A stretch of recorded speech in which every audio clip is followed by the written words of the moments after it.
छ sir. Share भइरहेछ sir, मौलिक हक र राज्यका निर्देशक सिद्धान्त। रद्द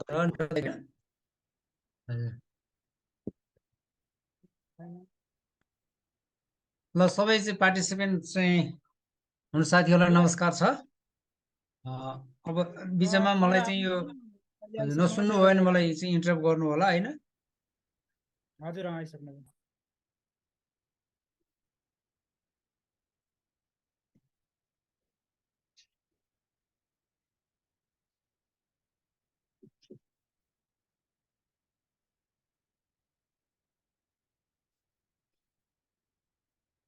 अब आजको हाम्रो विषय छ मौलिक हक र राज्यका निर्देशक सिद्धान्त, नीति र दायित्व भन्ने विषयमा चाहिँ हाम्रो यहाँहरूको आयोजकले चाहिँ मलाई यो प्रपोज दिनुभएको छ। यो विषयमा चाहिँ म यहाँहरूसँग चाहिँ छलफल गर्नेछु करिब चाहिँ पौने 2 घन्टा जति। यसमा चाहिँ यहाँहरूले लागेका कुराहरू आफूलाई चाहिँ सोध्न सक्नुहुनेछ र यसमा चाहिँ मुख्य गरी नेपालको संविधान र अन्य देशको संविधानलाई पनि केही हदसम्म चाहिँ तुलना गर्न खोजिएको छ। अब यो टपिक्सलाई चाहिँ म चाहिँ अब यहाँबाट सुरु गर्न चाहन्छु। वास्तवमा आज हामीले यो टपिक्स अन्तर्गत चाहिँ के पढ्छौँ भन्ने विषयमा चाहिँ म छोटकरीमा यहाँहरूसँग राख्न चाहन्छु। यो सुरुमा त यो प्रस्तुतिमा चाहिँ म सर्वप्रथम चाहिँ अब आजको प्रस्तुतिमा यसलाई चाहिँ यो संविधानको अर्थबाट नै सुरु गर्नेछु। यो संविधानको जुन हामीले हिजो पनि गऱ्यौँ, तर यसमा चाहिँ संविधान अन्तर्गतकै हाम्रो मौलिक अधिकार हुन्। त्यसै मौलिक हक र कर्तव्य तथा मानव अधिकारसँग यो मौलिक हक चाहिँ र कर्तव्य चाहिँ मानव अधिकारसँग पनि कनेक्सन छ। त्यस कारणले योसँग के सम्बन्ध छ भन्ने विषयमा नि हामी छलफल गर्नेछौँ। त्यस्तै अब मानव अधिकार सम्बन्धी धारणा र राज्यका निर्देशक सिद्धान्त र नीति तथा दायित्व र यसका सबल पक्षहरू के छन् र यसका दुर्बल पक्षहरू अथवा यसका नराम्रा पक्षहरू के छन् भन्ने विषयमा पनि हामी छलफल गर्नेछौँ र यसका यो मौलिक हकको चाहिँ चुनौतीहरू के छन् त भन्ने विषय र अन्तमा चाहिँ यो निष्कर्षमा रहेर चाहिँ हामी यसको चाहिँ अन्त्य गर्नेछौँ। यहाँ 4 पार्टिसिपेन्ट राइज द ह्यान्ड भनेको छ। के 4 जना पार्टिसिपेन्टले चाहिँ ह्यान्ड राइज गर्नुभएको छ, किन होला? केही सेयर गर्नुहुन्छ?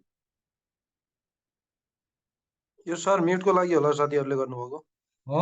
ए ल म अगाडि बढेँ है त। त्यसो भए अब म सुनिरहनु भएको छ होइन? सुनिएको छ सर।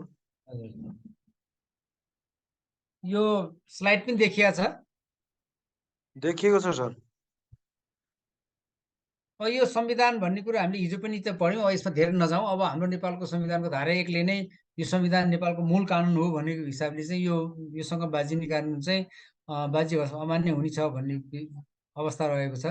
र अब the constitution is the supreme law of the land भनेर पनि भनिन्छ। जुन कुरा हाम्रो नेपालको संविधानले धारा 1 ले नै प्रश्न पारेको अवस्था छ।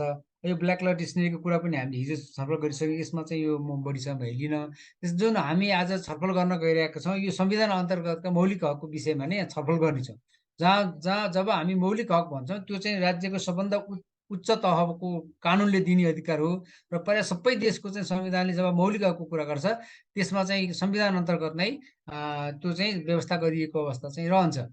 अब यो चाहिँ मौलिक हकको सन्दर्भमा कुरा गर्दाखेरि हामी यो मानव अधिकारसँग पनि जोड्नुपर्ने अवस्था रहन्छ। किनभने यो मौलिक हक चाहिँ त्यत्तिकै आएको होइन।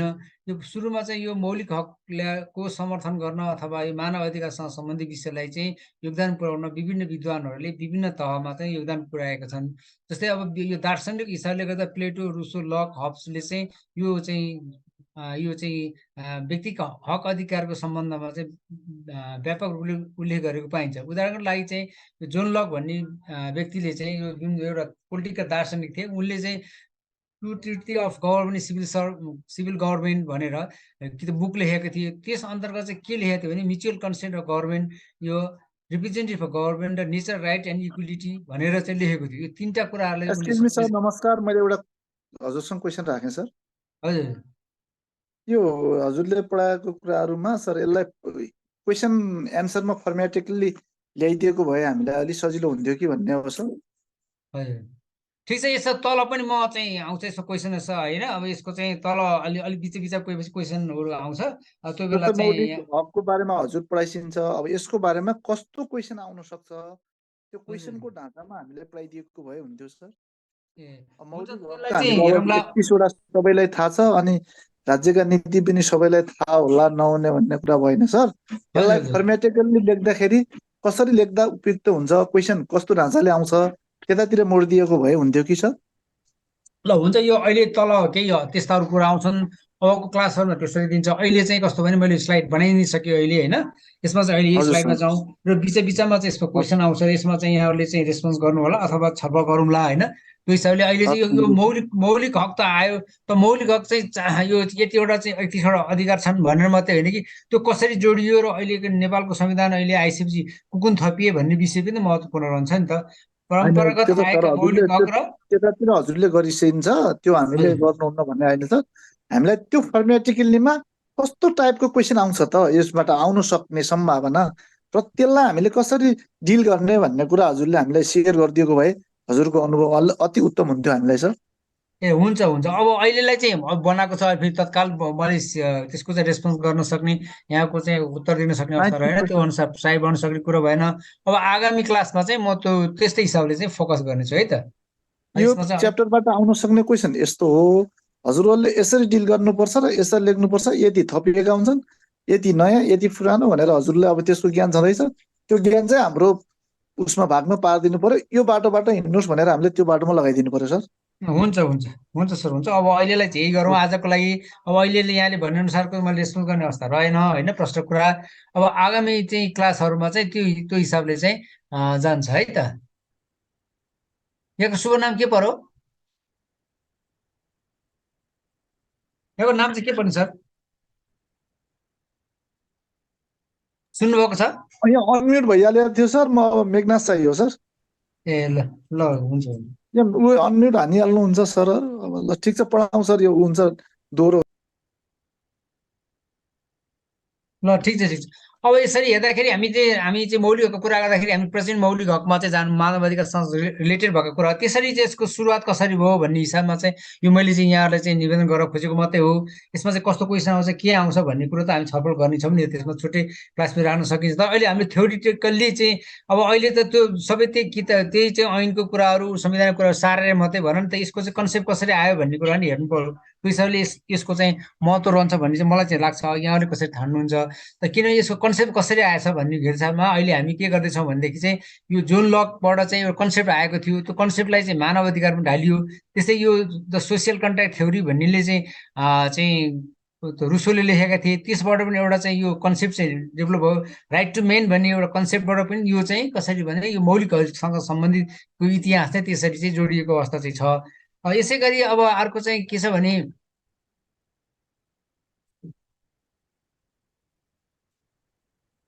अर्को अब हामी मौलिक हकको कुरा गर्दा हामी कसरी एकैचोटि नेपालमा मौलिक हक चाहिँ स्वतन्त्र हक, अब चाहिँ के भन्छ शिक्षाको हक, स्वास्थ्यको हक भन्ने त्यतिकै आएको होइन कि विभिन्न चाहिँ धारा प्रभावबाट चाहिँ विभिन्न चाहिँ अन्तर्राष्ट्रिय प्र्याक्टिसबाट आएको।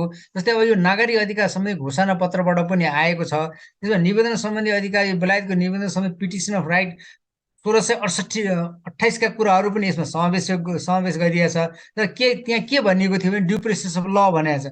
अहिले हाम्रो पनि चाहिँ ड्यु प्रोसेस अफ लको चाहिँ व्यवस्था चाहिँ मौलिक हकले गरेको छ। त यसको सुरुवात कसरी भयो भन्दाखेरि यो त कम्पिटिसनको, यहाँ लोकसेवाको कम्पिटिसनको जाँच हो। कम्पिटिसनमा चाहिँ यो चाहिँ petition of right due process of ल भन्ने कुरा चाहिँ यो बेलायतको चाहिँ निवेदन पत्रबाट चाहिँ सुरुवात भएको थियो भन्ने एक शब्द लेखिदिनु भयो भने त्यसको नम्बर त बढी हुन्छ नि त। त्यसको सुरुवात चाहिँ कसरी कन्सेप्टबाट चाहिँ अहिलेका मौलिक हक आइपुग्यो त भन्ने विषयमा नै यो चाहिँ मैले चाहिँ यहाँहरूसँग चाहिँ राख्न खोजेको हो। यसलाई चाहिँ अन्यथा त नलिनु होला भन्ने चाहिँ मलाई लाग्छ। त्यस्तै अब बिल अफ राइट भन्ने छ, त्यो सिद्धान्तलाई नै हामीले चाहिँ यो अहिलेको यो मौलिक हकमा चाहिँ धेरै कुराहरूलाई चाहिँ समेटेको छ। यो मौलिक हक चाहिँ यी कुराहरूलाई पनि समेटेर चाहिँ ल्याइएको अवस्था छ। त्यस्तै गरी अब अर्को भन्नुहुन्छ भने यो अमेरिकन इन्डिपेन्डेन्ट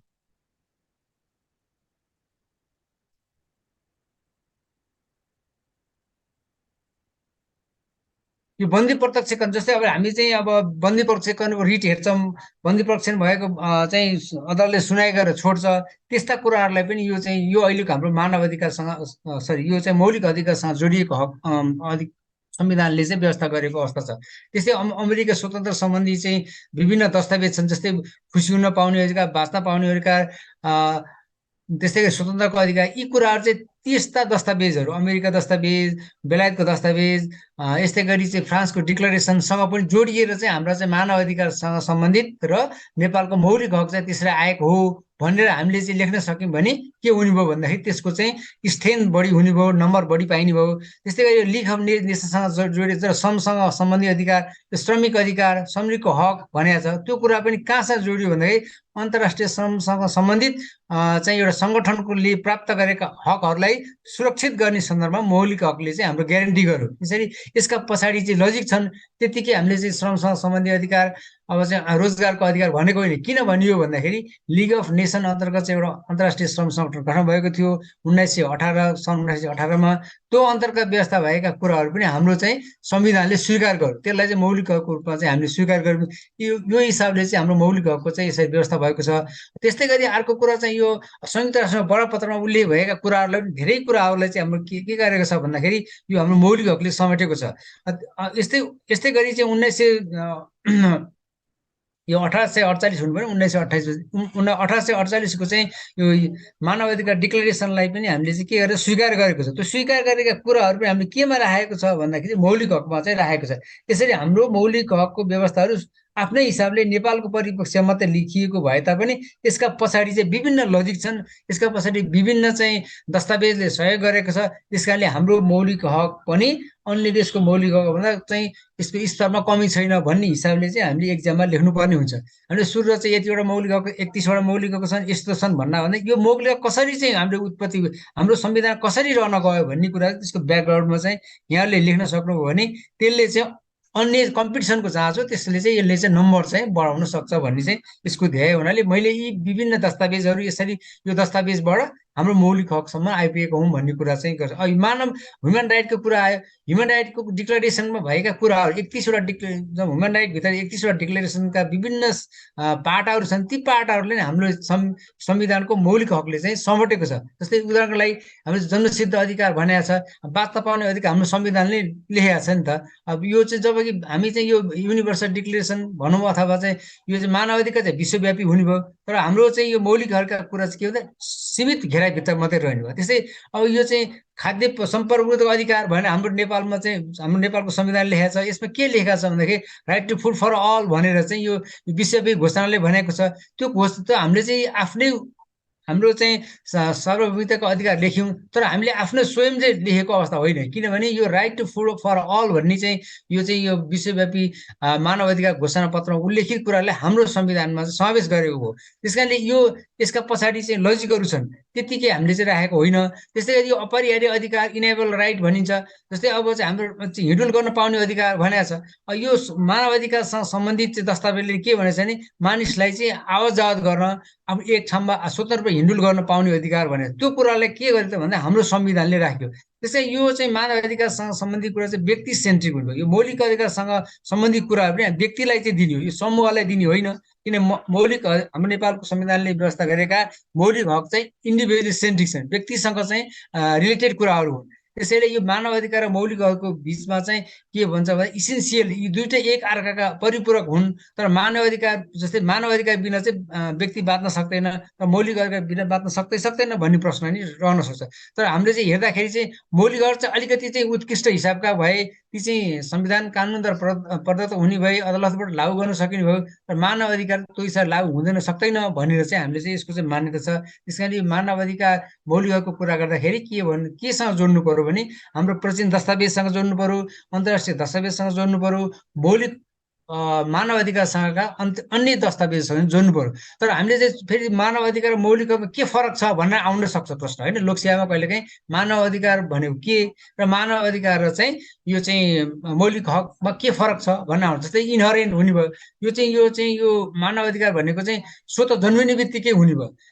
यो इनएनेबल भनेको चाहिँ यो बिना मान्छे चाहिँ बाँच्न नसकिने भयो। त युनिभर्सल भनेको विश्वव्यापी हुने भयो। जस्तै मौलिक हक चाहिँ विश्वव्यापी हुन सक्छ। जस्तै हाम्रो नेपालमा चाहिँ समावेशिताको हक भन्ने चाहिँ संविधानले दिएको छ, तर त्यही कुरा चाहिँ अन्य चाहिँ देशमा नहुन सक्छ। उदाहरणको लागि चाहिँ हामीले भन्यो भने अब चाहिँ यो चाहिँ अरब कन्ट्रीमा चाहिँ यो महिलासँग सम्बन्धी हक चाहिँ नहुन सक्छ होइन। त्यस कारणले यो मानव अधिकार र चाहिँ मौलिक हकमा चाहिँ यसरी चाहिँ एक अर्को देशमा चाहिँ फरक हुन सक्छ, तर मानव अधिकार भन्ने कुरो चाहिँ सर्वव्यापी छ।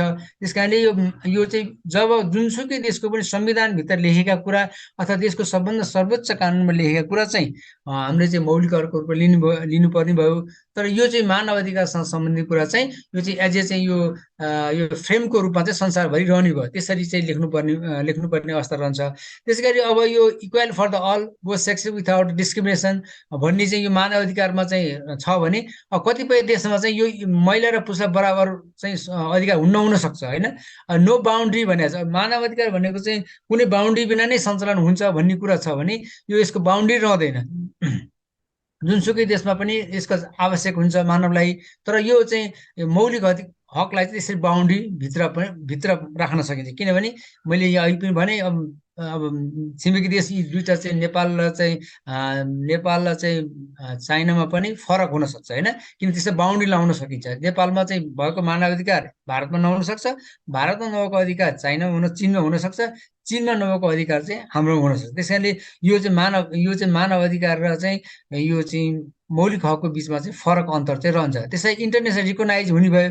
अब यो मौलिक अधिकार हकका कुराहरू चाहिँ नेसनलाइज हुने भए, नेसनल स्टेटमा रहने भयो, राज्यमा सीमित हुने भयो, तर चाहिँ मानव अधिकार भनेको चाहिँ अन्तर्राष्ट्रिय स्तरका रिकगनाइजेसन हुने भयो। अब यो मौलिक हकलाई चाहिँ के भनिन्छ भने हाम्रो चाहिँ यो चाहिँ प्र्याक्टिसमा भर पर्ने भयो। तर कस्टमरी लको रूपमा चाहिँ हामीले के लिन्छौँ भनेदेखि चाहिँ यो चाहिँ मानव अधिकारलाई लिन्छौँ, तर हाम्रो चाहिँ मौलिक यो परम्परा प्रथाको रूपमा चाहिँ हामीले मौलिक हकलाई लिँदैनौँ।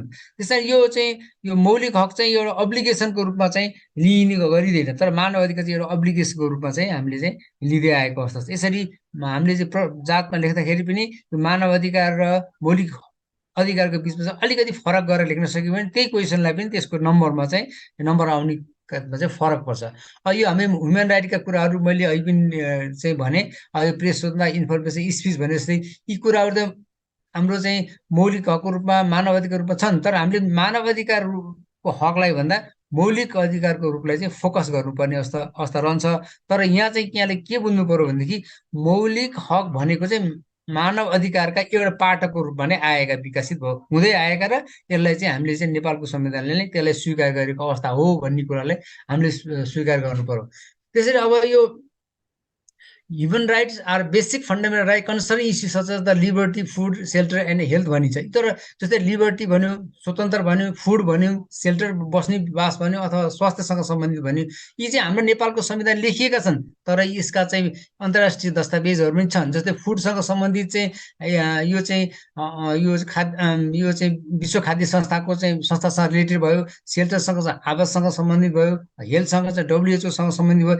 ती भएका अधिकारलाई चाहिँ हाम्रो नेपालको संविधानले नेपालको संविधानमा चाहिँ यसै स्वास्थ्यसँगको अधिकार भनेर लेखियो। यो हिसाबले गर्दाखेरि के भन्दाखेरि यो हामीले हाम्रो चाहिँ संविधानमा लेखेका कुराहरू अन्य देशका कुराहरूलाई समेटेर लेखिएको अन्तर्राष्ट्रिय दस्तावेजलाई चाहिँ पालना गरेको अवस्था चाहिँ हामीले पाउन सक्छौँ। त्यस्तै यो फ्रिडम, जस्टिस, पिस भन्ने कुरा पनि हामीले चाहिँ युनाइटेड नेसनको चार्टरहरूले समावेश गरेको अवस्था छ। यसै हेर्दाखेरि हाम्रो नेपालकोमा लेखिएका मानव अधिकार मौलिक अधिकारसँग सम्बन्धित विषयहरू, अन्तर्राष्ट्रिय प्र्याक्टिस, अन्तर्राष्ट्रिय मानव अधिकारसँग सम्बन्धित भएका दस्तावेजलाई समेत मध्यनजर राखी हाम्रो नेपालको सम्बन्धमा 31वटा मानव अधिकारसँग सम्बन्धित व्यवस्थाहरू राखेको छन् भनेर हाम्रो लेख्नुपर्ने हुन्छ। जस्तै अब यो मानव अधिकारकै कुरा गर्दाखेरि हामीले विभिन्न चाहिँ यो क्षेत्र, जस्तै युरोपियन युनियनको मानव अधिकारसँग विषय भयो, अमेरिकन इन्टरनेसनल कमिसनसँग सम्बन्धित चाहिँ मानव अधिकारसँग विषय भए, अफ्रिकन चाहिँ रिजनल चाहिँ मानव अधिकारसँग सम्बन्धित विषय, तर नेपालको यो हाम्रो एसियाको सम्बन्धमा चाहिँ यस्तो मानव अधिकारसँग सम्बन्धित चाहिँ कुनै पनि हाम्रो कमिसन नभएको अवस्था छ। त्यति हुँदै पनि नेपालले चाहिँ मानव अधिकारसँग सम्बन्धित कुराहरूलाई नेपालको संविधानमा चाहिँ राख्न सफल भएको छ। क्षेत्रीय स्तरमा चाहिँ मानव अधिकारसँग सम्बन्धित कमिसन चाहिँ छैन। एसियामा चाहिँ ह्युमन राइट कमिसन चाहिँ छैन, जबकि अफ्रिकामा चाहिँ ह्युमन राइट कमिसन छ। यो inter American commission on human right भन्ने 1959मा चाहिँ गठन भएको छ। The European commission of human right भन्ने 1954मा गठन भएको छ। तर एसियामा चाहिँ त्यस्तो ह्युमन राइट कमिसन छैन। तथापि हामीले चाहिँ नेपालको संविधानमा चाहिँ हाम्रो मौलिक हकको रूपमा चाहिँ ह्युमन राइटका धेरै कुराहरूलाई समेटेको अवस्था छ। अब यहाँ अघि नै भनियो अब यो चाहिँ अब चाहिँ यो हाम्रो चाहिँ 31वटा चाहिँ ह्युमन राइट्ससँग सम्बन्धित छ। यो सम्पूर्ण बाँच्न पाउने अधिकार, यो बाँच्न पाउने अधिकारको पछाडि कसरी आयो त भन्दाखेरि यो चाहिँ अन्तर्राष्ट्रिय दस्तावेजबाट नै हामीले हाम्रो संविधानमा राखिएको छ। स्वतन्त्रको हक पनि हामीले के गर्यौँ भन्दाखेरि पहिलेका संविधान प्लस चाहिँ अहिले अन्तर्राष्ट्रिय दस्तावेजलाई समेटेर चाहिँ बनायौँ।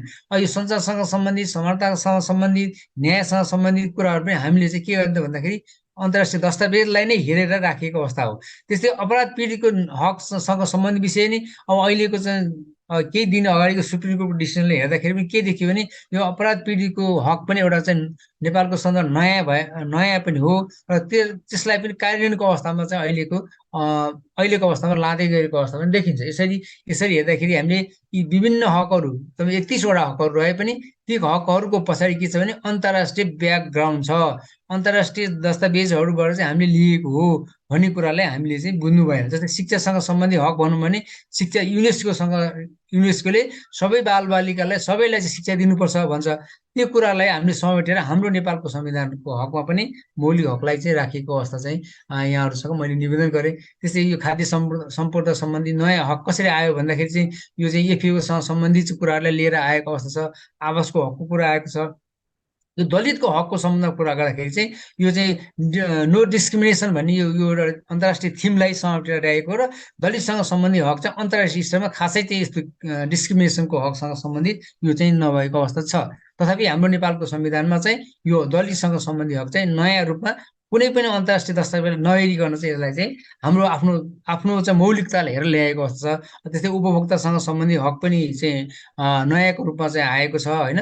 यसरी हेर्दाखेरि हाम्रो नेपालको सम्बन्धमा धेरै हकहरू 31वटा हकहरू पनि यसका पछाडि विभिन्न ब्याकग्राउन्ड छन् भन्ने कुरा नै यसमा चाहिँ मुख्य रूपमा यो स्लाइडमा चाहिँ मैले यहाँहरूसँग सेयर गरेँ।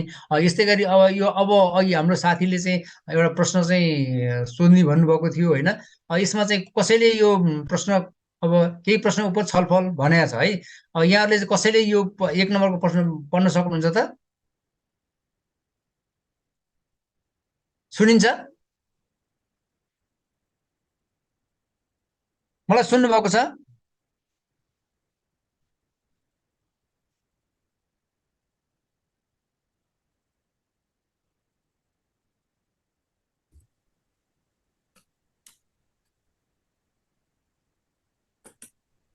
सुन्नेको छ सर। यो म्युट थियो कसैले सर, म्युट पढौँ थियो त? सर, भर्खर। यो अहिले प्रश्न उत्तर भन्नुभएको थियो नि एउटा अघि सरले, एउटा साथीले होइन, त्यो हेरौँ त अब यसमा 1 नम्बरको पढौँ त?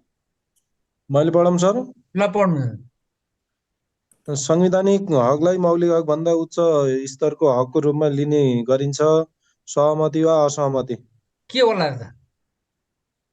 कसैले अरूले भन्न सक्नुहुन्छ के होला यो?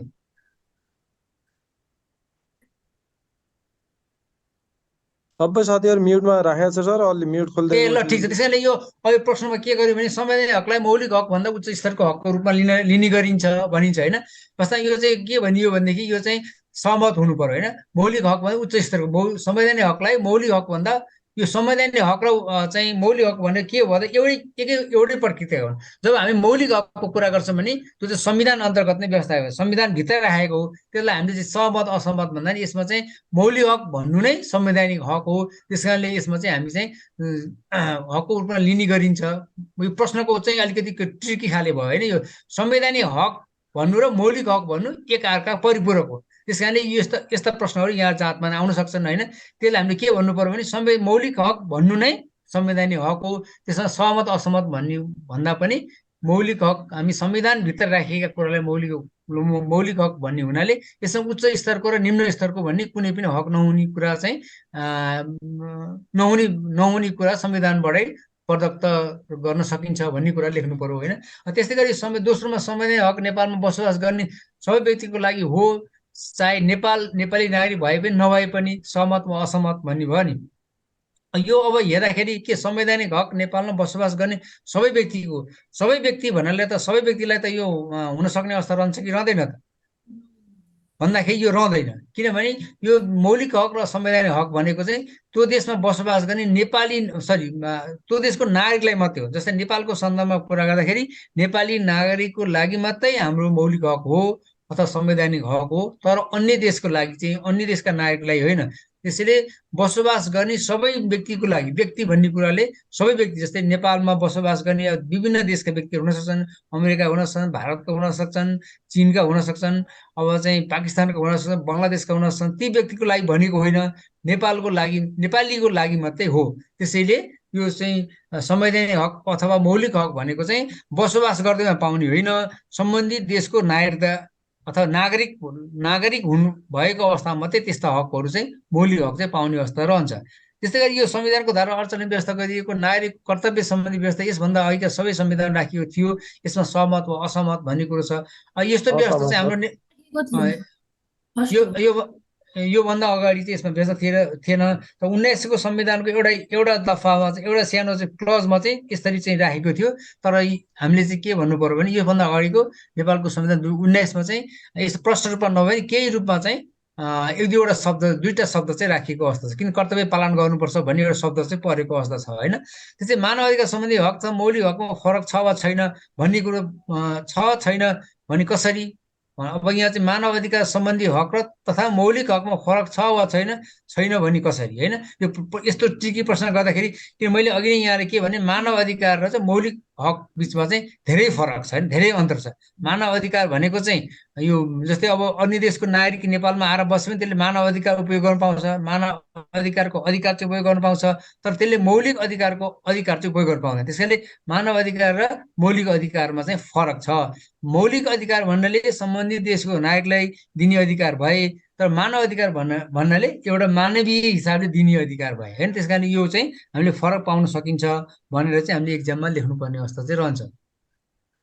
यस्तै गरी अब यो प्रश्न उत्तरपछि चाहिँ अब हामी अर्कोमा जाउँ। अब यो नेपालमा चाहिँ अब जस्तै यो केही छ तपाईँहरूको? सर हाम्रो यो ठ्याक्कै हामीले एक्जाममा मौलिक हकको बारेमा लेख्न पर्यो नि, यसलाई डिफिनेसन सहित कसरी लेख्ने एकचोटि भनिदिनु न। ठ्याक्कै मौलिक हकको बारेमा लेख्नु पर्यो भने चाहिँ हजुर सर, मौलिक हक भनेको चाहिँ कुनै पनि नेपालको सन्दर्भमा मौलिक हक लेख्नु पर्यो भने नेपालको संविधानले प्रदान गरेका हक, संविधानमा उल्लेख भएका हकहरूलाई मौलिक हकको रूपमा चाहिँ लिनुपर्ने हुन्छ। ती मौलिक हक चाहिँ कार्यान्वयन गर्न योग्य हुन्छन् र ती मौलिक हकको सम्बन्धमा चाहिँ के भन्छ, यो कार्यान्वयनमा जान्छ। जस्तै कार्यान्वयन भएन भने त्यसको लागि चाहिँ के संवैधानिक उपचार खोज्न सकिन्छ होइन। तर मानव अधिकारको हकमा चाहिँ संवैधानिक उपचार खोज्न सक्यो भने त्यसमा चाहिँ विस्तृत रूपमा उल्लेख भएको छैन नेपालको संविधानमा। तर चाहिँ यो के भन्नु पर्यो, मौलिक हकको कुरा गर्दाखेरि चाहिँ संविधानको उपचार खोज्न सक्ने अवस्था चाहिँ रहन्छ। त्यसैले मौलिक हक भनेको संविधानद्वारा प्रदत्त चाहिँ नागरिकका चाहिँ हकलाई साधारण भाषामा मौलिक हक भनिन्छ।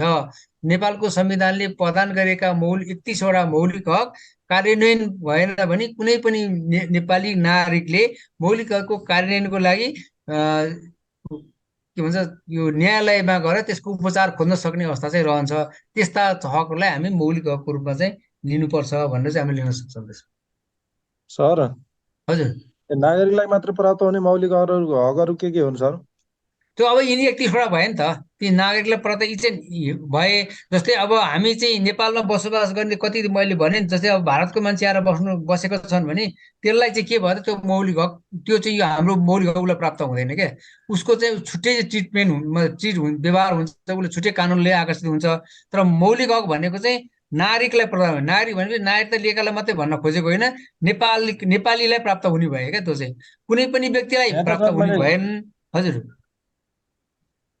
यो कुनै पनि व्यक्तिलाई प्राप्त हुने भएन। त सर 7वटा मात्र छ कि सर? हजुर, म एकैछिन सुनाउँछु है सर। हजुर, यो एउटा किताबमा मैले अघि हेरेको सर 7वटा मात्र छ होइन। स्वतन्त्रको हक, समानताको हक, निशुल्क शिक्षा पाउने हक, रोजगार तथा सामाजिक सुरक्षा सम्बन्धी हक, सम्पत्तिको हक, सूचनाको हक र देश निकाला विरुद्धको हक, यति मात्र लेखेको छ सर यसमा। त्यो होइन 31वटा हकै नेपाली सबैलाई प्राप्त हुने, त्यो कसले लेख्नुभयो त्यसमा 100% सेयर हुनु होला। त्यो चाहिँ होइन है, त्यो चाहिँ कसो किताबमा लेख्यो। मौलिक हक भनेको हाम्रो नेपाली नागरिकलाई प्राप्त हुने 31वटा सबै हक हुन्। तर यो 31वटा हक चाहिँ कुनै पनि अन्य विदेशीलाई प्राप्त हुँदैन। नेपालमा बसोबास भए पनि त्यस्ता विदेशीलाई प्राप्त हुँदैन। त्यस कारणले नागरिकलाई प्राप्त हुने अधिकारलाई चाहिँ मौलिक हकको रूपमा लिनिन्छ र कुनै पनि व्यक्ति र नागरिकमा फरक छ क्या। जस्तै नेपालभित्र चाहिँ धेरै अरू देशका नि व्यक्ति बस्न सक्ने अवस्था रहन्छ, तर नागरिक भनेपछि नेपाली नागरिक नै हुनु पर्यो क्या त्यसमा। फेरि नेपाली नागरिकमा चाहिँ नेपालको नागरिकता लिएको भन्ने चाहिँ होइन है, फेरि त्यस्तो फेरि अनर्थ चाहिँ नलाउनु होला होइन। नेपाली हुनु पर्यो क्या, नेपालीलाई प्राप्त हुने चाहिँ मौलिक अधिकार हुने भए, तर अरू व्यक्तिलाई प्राप्त हुने चाहिँ मानव अधिकारसँग रिलेटेड कुराहरू मात्रै हुने भए होइन। जस्तै कसैलाई मार्नु हुँदैन भन्ने चाहिँ नेपालीले चाहिँ पनि मार्न पाउने, नेपालले चाहिँ मार्न नपाउने, विदेशीलाई मार्न पाउने हुँदैन नि त्यो कुरा। किनभने त्यो मार्न चाहिँ बाँच्न पाउने अधिकार त सबैलाई भयो, तर उसको लागि चाहिँ यो चाहिँ मौलिक हकसँग रिलेटेड नभइकन उसको मानव अधिकारसँग रिलेटेड कुराहरू भयो। यसरी बुझ्नु पर्यो क्या। व्यक्तिलाई चाहिँ कुनै पनि देशमा अथवा नेपालमा बसिरहेको कुनै पनि विदेशीलाई चाहिँ मानव अधिकार उसलाई सम्मान गर्नु पर्यो, मानव अधिकारका कुराहरूलाई उसलाई सम्मान गर्नु पर्यो, तर चाहिँ मौलिक हकबाट चाहिँ उसलाई सम्मान गर्ने होइन भन्ने चाहिँ बुझ्नु पर्यो। यसरी यो दुईटामा फरक चाहिँ त्यसरी चाहिँ रहेको अवस्था चाहिँ छ। सर अनि यो वर्तमान संविधानमा नागरिकलाई मात्र पर्याप्त हुने भनेको छ नि।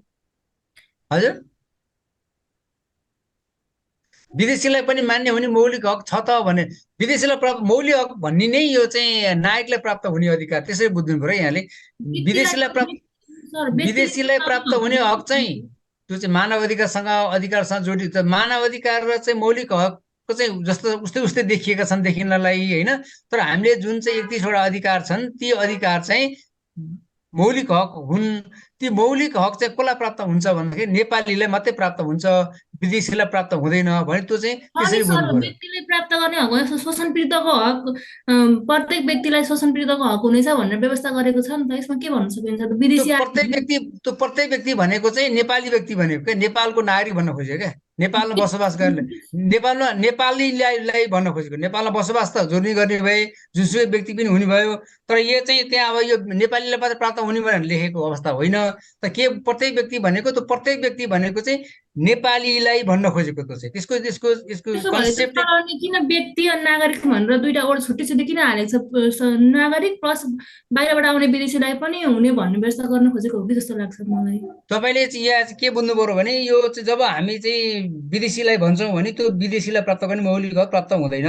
त्यो चाहिँ एकदम चाहिँ 100% स्योर हुनु। विदेशीलाई चाहिँ मौलिक हक कुनै पनि देशको संविधान जस्तै विदेशीलाई यहाँ आएर निर्वाचनमा भाग लिन मतदान गर्न पाइन्छ त? पाइँदैन नि त। त्यस्तो त्यो हकहरू त पाइँदैन, स्वतन्त्र नागरिकलाई मात्र पाउने भनेर व्यवस्था गरेको छ। अरू त तपाईँको मानव अधिकार सम्बन्धी हकहरू भयो, यस्तो शोषण पीडितको हकमा तोकेकै छ व्यक्तिले पनि पाउने भनेर त्यसको बारेमा भन्न खोजेको छ। तर जुन हामीले चाहिँ यो चाहिँ त्यो उसले मानव अधिकार हाम्रो चाहिँ नेपालको संविधानको प्रस्तावनामा चाहिँ मानव अधिकारसँग हामी चाहिँ त्यसको चाहिँ पालन गर्छौँ भनेको छ। त्यो मानव अधिकारसँग जोडिएका हकहरू हुने भए होइन। तर चाहिँ जुन चाहिँ यो चाहिँ के भन्छ मौलिक हकको कुरा चाहिँ मौलिक हक भन्ने शब्द चाहिँ हाम्रो जुन प्रयोग हुन्छ त्यो चाहिँ कसलाई प्राप्त हुने हो भन्दाखेरि नागरिकलाई मात्रै प्राप्त हुने भयो क्या। यो नेपालको सन्दर्भमा त होइन, जुनसुकै देशको सन्दर्भमा पनि यो चाहिँ लागू हुन्छ। त्यसरी बुझ्नुपर्छ। सर यो नागरिकहरूलाई मात्र र व्यक्तिलाई मात्र भन्ने त फेरि फरक होला नि सर। हजुर, नागरिकलाई र व्यक्तिलाई अब यो त्यो यहाँले सम्झिनु धेरै सम्झ विदेशीलाई प्राप्त हुने हक होइन भने सम्झिनु त्यसरी क्या। यो लेख्न चाहिँ अब के हिसाब लेख्नुहुन्छ होइन। विदेशीलाई त होइन सर, नेपालमा पनि नागरिकलाई मात्र र अनि व्यक्तिलाई भन्ने फेरि फरक होला नि, त्यसमा छुट्टा छुट्टै पर्छन् होला।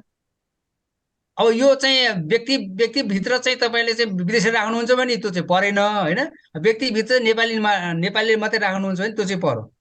त्यसरी बुझ्नु पर्यो। यसमा व्यक्तिभित्र चाहिँ नेपाली मात्रै राखियो भने चाहिँ त्यो मिल्यो, व्यक्तिभित्र फेरि विदेशीलाई राखियो भने त्यो चाहिँ मिलेन। जस्तै मानव अधिकारसँग जोडिएका कुरा, बाँच्न पाउने अधिकार होइन, हिँड्न पाउने अधिकार, त्यो त विदेशीलाई प्राप्त हुने भयो नि त। त्यो चाहिँ भयो। त्यो के हिसाबले प्राप्त भयो भन्दाखेरि त्यो चाहिँ मौलिक हकको रूपमा होइन कि उसले चाहिँ मानव अधिकारको रूपमा चाहिँ प्राप्त गर्न सक्ने भयो त्यसमा। अब चाहिँ जस्तै अब यहाँ कुनै पनि हजुर भन्नुहोस्। नागरिक र व्यक्तिलाई सम्मिश्रण रूपमा प्रदान गर्ने मौलिक हक दुईटा भने खालको स्वतन्त्रताको हक र स्वास्थ्य सम्बन्धी हक भने नि, त्यो त्यही भएर नागरिक र व्यक्तिमा त फरक भयो नि त। के फरक छ सर नागरिक र व्यक्तिमा? अब यहाँ सुन्नुहोस्, तपाईँले के भन्नु त फेरि भन्नुहोस् त। नागरिकलाई मात्र पाउने मौलिक हक र व्यक्तिलाई प्राप्त हुने मौलिक हक भनेर दुईटा छुट्टै छ होइन सर? यी दुईटा किन हो यस्तो फरक, के कारणले फरक राखेको हो भन्न खोजेको सर यो साथीहरूले? जस्तै उदाहरणको लागि तपाईँ चाहिँ यहाँ विदेशी आयो होइन, उसले चाहिँ अब चाहिँ के गरेर गयो भनेदेखि म चाहिँ नेपालमा बसिरहेको छु र मैले चाहिँ स्वास्थ्य पाइनँ भनेर उसले चाहिँ के गर्न पाएन, त्यो उपचार खोज्न पाएन। कुरो उपचार भनेको अदालतमा गएर मलाई यस्तो बिरामी परे तर मलाई चाहिँ यो नेपाल सरकारले मलाई चाहिँ उपचार गरेन अथवा मलाई शिक्षा दिएन अथवा मलाई चाहिँ के भन्छ भने रोजगार दिएन भनेर विदेशीले भन्न पाउँदैन होइन। तर नेपालीले के भन्न पायो भने नेपालीले चाहिँ मैले शिक्षा पाइनँ, मलाई रोजगार दिएनन्, मलाई घरको आवास दिएनन्, मलाई खाना दिएनन् भनेर उसले चाहिँ अदालतमा गएर उपचार खोज्न सक्ने भयो। त्यस कारणले त्यसरी बुझ्नु पर्यो क्या। नेपालीले चाहिँ यो चाहिँ जस्तै खाना त विदेशीले मान्नु विदेशी आएर बसेको छ नेपालमा, उसले खाना पाएन, भोकै बस्नु पर्यो, रोजगार पाएन। मान्नु ऊ नेपालमा लिगल्ली बसेको छ तर उसले रोजगार पाएन अथवा उसले भोकभोकै बस्नु पर्यो भने म भोकभोकै बसेँ, मेरो चाहिँ राइट टु चाहिँ फुडको अधिकार छ, मलाई खाना देऊ भनेर उसले अदालतमा जान सक्दैन। त्यो प्रश्न बुझ्नु पर्यो क्या। तर नेपालीले चाहिँ के गर्छ भने म खाना पाइनँ भने नेपालको संविधानको मौलिक हकमा चाहिँ खाना पाउने अधिकार छ, राइट टु फुड अधिकार छ, तर मैले पाइनँ भन्नु भने त्यो चाहिँ कसले चाहिँ नेपालीले चाहिँ पाउने भयो। त्यस कारण विदेशीले यो मैले अधिकार पाइनँ भनेर उसले दाबी गर्न सक्दैन होइन। त्यो हिसाबले चाहिँ यसरी विभेद छ। जस्तै शिक्षा सम्बन्धमा अधिकार, जस्तै धेरै इन्डियन आएर नेपालमा बसेका छन् र मैले चाहिँ कुनै पनि विद्यालयमा पढ्न पाइनँ भनेर उसले चाहिँ अदालतमा गएर भन्न पाउँदैन। मौलिक हकको कार्यान्वयनको लागि चाहिँ उसले चाहिँ कुनै रिट दिन पाउँदैन। तर नेपालीले चाहिँ म नेपाली हुँ तर मलाई चाहिँ यो चाहिँ सरकारले, राज्यले अथवा गाउँपालिकाले अथवा नगरपालिकाले अथवा प्रदेशले अथवा सङ्घीय सरकारले चाहिँ मलाई के दिएन भन्दा शिक्षा दिएन भनेर चाहिँ हामीले चाहिँ अदालतमा गएर त्यसको उपचार खोज्न सकिन्छ। विदेशीले चाहिँ त्यसको उपचार खोज्न सक्दैन। त्यसरी चाहिँ बुझ्नु पर्यो। अब क्लियर भयो कि भन्नु? त्यो त बेसिक कुरा भयो सर होइन, त्यो त थाहा भएको कुरा हो। तर व्यक्ति र नागरिकको बिचमा चाहिँ के फरक छ र भनेर सोधेको मैले। व्यक्ति भनेको चाहिँ व्यक्तिभित्र चाहिँ नागरिक बन्न सक्ने भयो, नागरिकभित्र चाहिँ व्यक्ति परेन क्या। त्यसरी बुझ्नु पर्यो क्या। व्यक्ति भनेको चाहिँ एज ए व्यक्ति होलिस्टिक एप्रोच लिनु पर्यो। व्यक्ति भनेको चाहिँ अब चाहिँ व्यक्ति भनेको नेपालको व्यक्ति हुनु पर्यो, भारतको व्यक्ति हुनु पर्यो, अरू व्यक्ति हुन सक्ने भयो। तर नागरिक भनेको चाहिँ के भयो भन्दाखेरि नेपालभित्रको नागरिक भने नेपालभित्र मात्रै भनौँ, जुनसुकै देशको नागरिक भयो भने त्यही देशसँग सम्बन्धित नागरिक हुनु पर्यो क्या। त्यो व्यक्ति र नागरिकमा फरक परिहाल्यो नि। नागरिक भन्ने बित्तिकै जस्तै तपाईँ लोकसेवा दिँदाखेरि चाहिँ व्यक्ति भन्छ नागरिक भन्छ, नेपाली नागरिक भन्छ नि होइन।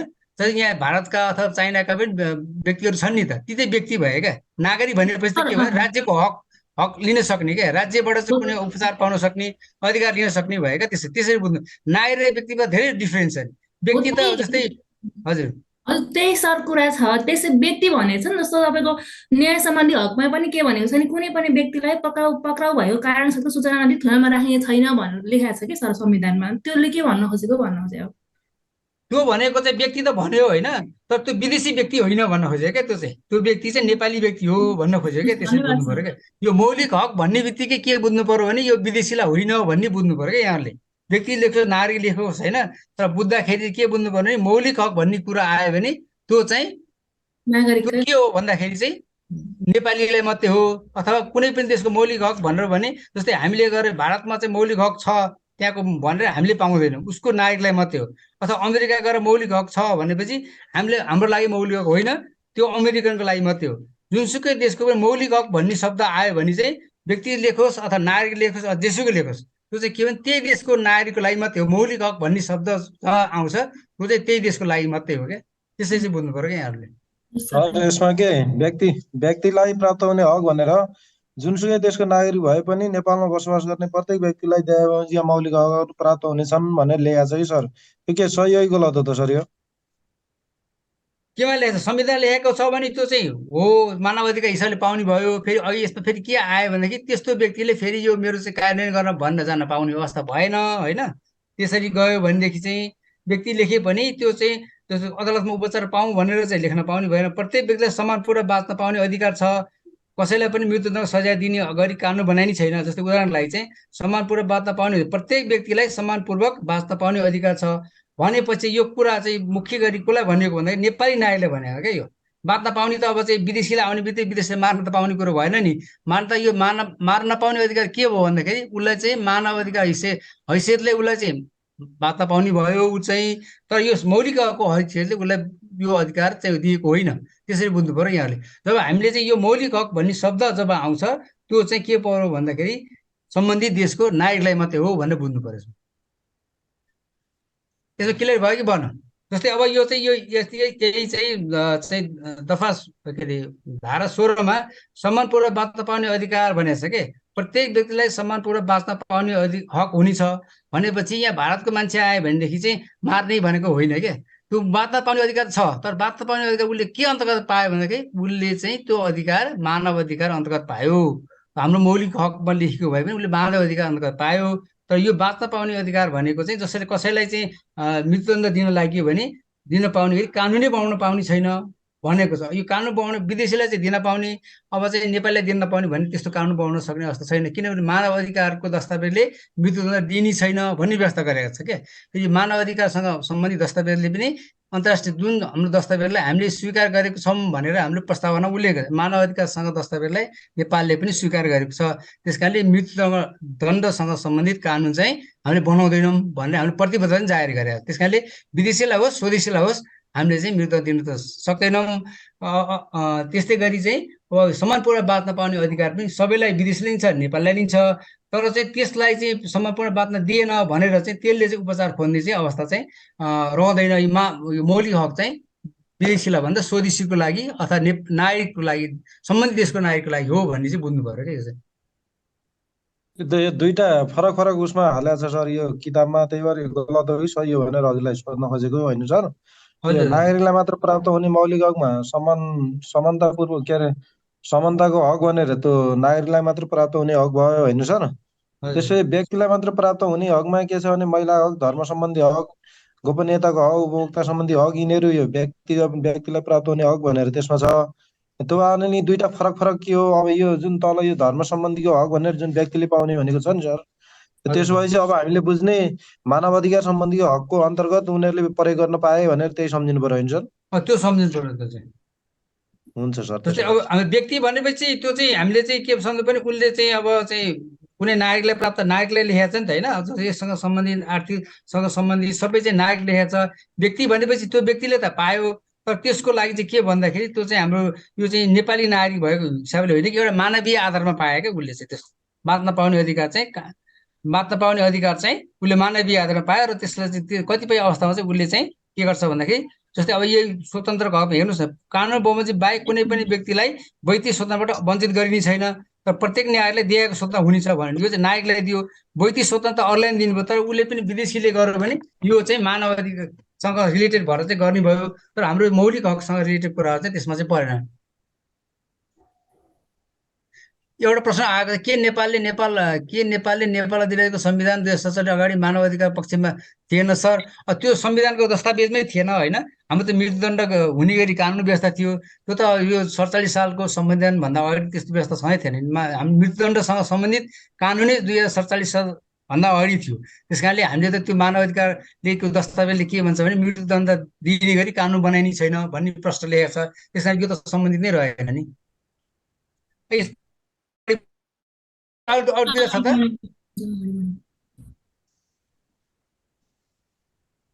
डिस्कस गर्न थाल्यो भने टाइम धेरै जान्छ। अब यो अब यहाँ हेर, मानव अधिकार र चाहिँ के भन्छ यो मौलिक हक संकुचित राष्ट्रिय सन्दर्भसँग जोडिएको छन् भने मानव अधिकार विश्वव्यापी तथा व्यापक रूपमा छन् होइन। यो के मौलिक हक भन्ने बित्तिकै संकुचित अर्थ सम्बन्धित देशसँग मात्रै जोडिएको हुन्छ, राष्ट्रिय स्तरसँग सम्बन्धित मात्रै हुन्छ, तर त मानव अधिकार भनेको विश्वव्यापी रूपमा रहने भयो। त्यस्तै मौलिक हक नागरिकलाई प्राप्त हुने अधिकार हुन्, तर मानव अधिकार भनेको मानव वा व्यक्ति भएका नाताले जन्मसिद्ध स्वत प्राप्त हुने अधिकार। मानव मौलिक हक भन्नाले चाहिँ के भन्छ नागरिकलाई मात्रै प्राप्त हुने, सम्बन्धित देशको नागरिकलाई मात्रै प्राप्त हुने हो, तर मानव अधिकार भनेको चाहिँ व्यक्ति भएको वा जन्मसिद्ध भएको नाता मानिस भएको अवस्थाले प्राप्त हुने अधिकार हो। त्यस कारण यसमा त फरक त यसरी रहन्छ। त्यो मौलिक हक संविधान प्राप्त हुन् भने मानव अधिकार अन्तर्राष्ट्रिय कानुनद्वारा संरक्षित र सम्वर्धन गरिएको छ होइन। मौलिक हक भन्ने बित्तिकै केमा आयो भने संविधानमा व्यवस्था हुने भए, मानव अधिकार भन्यो भने अन्तर्राष्ट्रिय कानुनद्वारा संरक्षित र सम्वर्धन गरिएको हुन्छ। फेरि अन्तर्राष्ट्रिय कानुनद्वारा संरक्षित हामी किन छौँ भने नेपाल चाहिँ किन छ भने जस्तै हामीले धेरै अन्तर्राष्ट्रिय मानव अधिकारसँग सम्बन्धित धेरै अन्तर्राष्ट्रिय दस्तावेजलाई स्वीकार गरेका छौँ। 21-22वटा भन्दा बढी चाहिँ अन्तर्राष्ट्रिय सन्धि सम्झौता स्वीकार गरेका छौँ। त्यस कारणले हामीले ती अन्तर्राष्ट्रिय सन्धि सम्झौतालाई फलो गर्नुपर्ने हुन्छ। यिनै हामीले गरेका सन्धि सम्झौता चाहिँ अन्तर्राष्ट्रिय सन्धि सम्झौतालाई अब चीनले गरेको छैन, कतिपय अवस्थामा भारतले गरेको छैन, कतिपय अवस्थामा चाहिँ यो चाहिँ अरब कन्ट्रीले गरेका छैन। त्यस कारणले तिनीहरूले चाहिँ पालन नगर्न पनि सक्छन्। जस्तै हामीले चाहिँ के गरेको छ, सबैलाई यो महिलासँग सम्बन्धी अधिकार भए, अरू बालबालिकासँग सम्बन्धी अधिकार भए, त्यस्तै चाहिँ यो अपाङ्गसँग सम्बन्धी अधिकार भए, हाम्रो नेपालले चाहिँ के गरेको छ, ती अन्तर्राष्ट्रिय सन्धि सम्झौताको पक्ष भएको छ। त्यो अन्तर्राष्ट्रिय सन्धि सम्झौताको पक्ष हुनु भनेको त्यसलाई पालन गर्छु भन्नु। किन पालन, कुन ऐनले पालन गर्छ भन्ने हो भने हामी कुनै पनि चाहिँ मानव अधिकारसँग सम्बन्धी अन्तर्राष्ट्रिय सन्धि सम्झौताको चाहिँ पक्ष भइसकेपछि नेपाल सन्धि ऐन 2047 भन्ने छ। त्यो सन्धि चाहिँ त्यो मानव अधिकार दस्तावेज चाहिँ स्वत चाहिँ नेपाल कानुनअनुसार लागू हुन्छ भनेर चाहिँ भनेको छ। त्यो जब हामी कुनै अन्तर्राष्ट्रिय सन्धि सम्झौताको चाहिँ पक्ष राष्ट्र हुन्छौँ अथवा यो सङ्घीय संसदले त्यसलाई स्वीकार गर्छ, त्यो स्वीकार गरेपछि नेपाल कानुनमा नभए पनि त्यो कानुनअनुसार पालन गर्नुपर्छ भनेर नेपाल सन्धि ऐनले भनेको छ। त्यस कारणले यो हामीले गरेका जति सबै चाहिँ मानव अधिकारसँग सम्बन्धित दस्तावेज चाहिँ अरू देशले नगरेको हुनसक्छ होइन। अरू देशले नगरेपछि त्यसको हकमा लागू हुँदैन, तर नेपालको सन्दर्भमा लागू हुन्छ। उदाहरणको लागि महिलासँग सम्बन्धित हामीले चाहिँ सिरालाई चाहिँ स्वीकार गरेको छौँ। यो सिरालाई पाकिस्तानले चाहिँ हुबहु रूपमा स्वीकार गरेको छैन होइन। उसले चाहिँ स्वीकार गरेको छ केही त्यो अब्जर्भेसन, त्यो चाहिँ रिजर्भेसन राखेर चाहिँ गरेको छ। त्यस कारणले त्यसले सबै कुरा चाहिँ पालन गर्नु पर्दैन। तर हाम्रो नेपालको सन्दर्भमा सबै कुरालाई स्वीकार गरेको छ। त्यस कारण अन्तर्राष्ट्रिय दस्तावेजलाई नै स्वीकार गरेको हुनाले त्यो मौलिक हकसँग प्रदत्त अधिकार र मानव अधिकारसँग प्रदत्त अधिकारमा यसरी हामीले चाहिँ फरक पाउन चाहिँ सक्छौँ।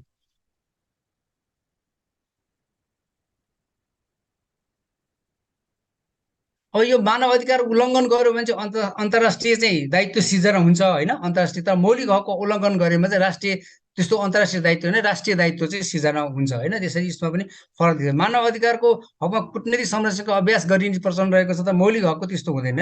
मानव अधिकारको हनन भयो भने कूटनीतिक माध्यमबाट कूटनीतिक च्यानलबाट चाहिँ यसको उपचारको लागि चाहिँ व्यवस्था गर्ने गरिन्छ। तर मौलिक हकको सम्बन्धमा चाहिँ राष्ट्रिय कानुन र अथवा राष्ट्रिय चाहिँ न्यायालयमा चाहिँ हामीले चाहिँ त्यसको चाहिँ उपचारको लागि जान्छौँ। तथापि यी दुवै हकमा प्रचलनमा गराउने हकदैया रहँदैन होइन। यति दिनभित्र मुद्दा हालिसक्नुपर्ने, अब यति दिनभित्र गरिसक्नुपर्ने भन्ने चाहिँ यसमा व्यवस्था चाहिँ यी दुइटैमा चाहिँ यसको चाहिँ रहँदैन भन्ने कुरा चाहिँ हाम्रो चाहिँ दस्तावेजले भन्छ र त्यसको चाहिँ हदम्याद चाहिँ हुँदैन। अब यस्तै गरी अब अर्कोमा हेर्दाखेरि चाहिँ मौलिक हकको प्रकृति समानता, विभेद, स्वतन्त्र तथा न्यायमा आधारित हुन्छ मौलिक हक होइन। संविधानले दिएको सीमा बाहेक कानुन बनाएर पनि कटौती वा कमी गर्न सकिँदैन। बनाएको कानुन पनि संवैधानिकता परीक्षण हुन सक्छ होइन। हामीले यो संविधानले दिएका मौलिक हकलाई चाहिँ कुनै पनि चाहिँ के भन्छ बन्देज लगाउन, कटाउन अथवा त्यसलाई चाहिँ सीमित गर्न, लिमिटेसन गर्न सक्ने अवस्था रहँदैन। तर कतिपय मुलुकमा संविधान संशोधनबाट समेत मौलिक हकमा चाहिँ कटौती गर्न सक्ने मान्यता राखेको छ। तर नेपालको सन्दर्भमा चाहिँ त्यस्तो अवस्थालाई स्वीकार गरेको अवस्था छैन। अब हकको प्रचलनको लागि असाधारण र प्रभावकारी उपचारको व्यवस्था हुने व्यवस्था चाहिँ छ यो मौलिक हकको सम्बन्धमा।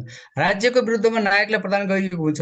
यो वास्तवमा भन्ने हो भने राज्यको विरुद्धमा चाहिँ जस्तै यो शिक्षासँग सम्बन्धी हक भनौँ भने शिक्षा दिन सकेन भने राज्यले चाहिँ के गर्नु पर्यो भने राज्यले दिने हो। राज्यको विरुद्धमा चाहिँ व्यक्तिलाई प्रदान गरिएका हक हुन्। आम नागरिकले हितको लागि प्रत्याभूति गरिएका चाहिँ यी हकलाई हामीले चाहिँ के भन्ने भयो, यसको चाहिँ मौलिक हकको प्रकृतिको रूपमा चाहिँ हामीले लिनुपर्ने अवस्था चाहिँ रहन्छ।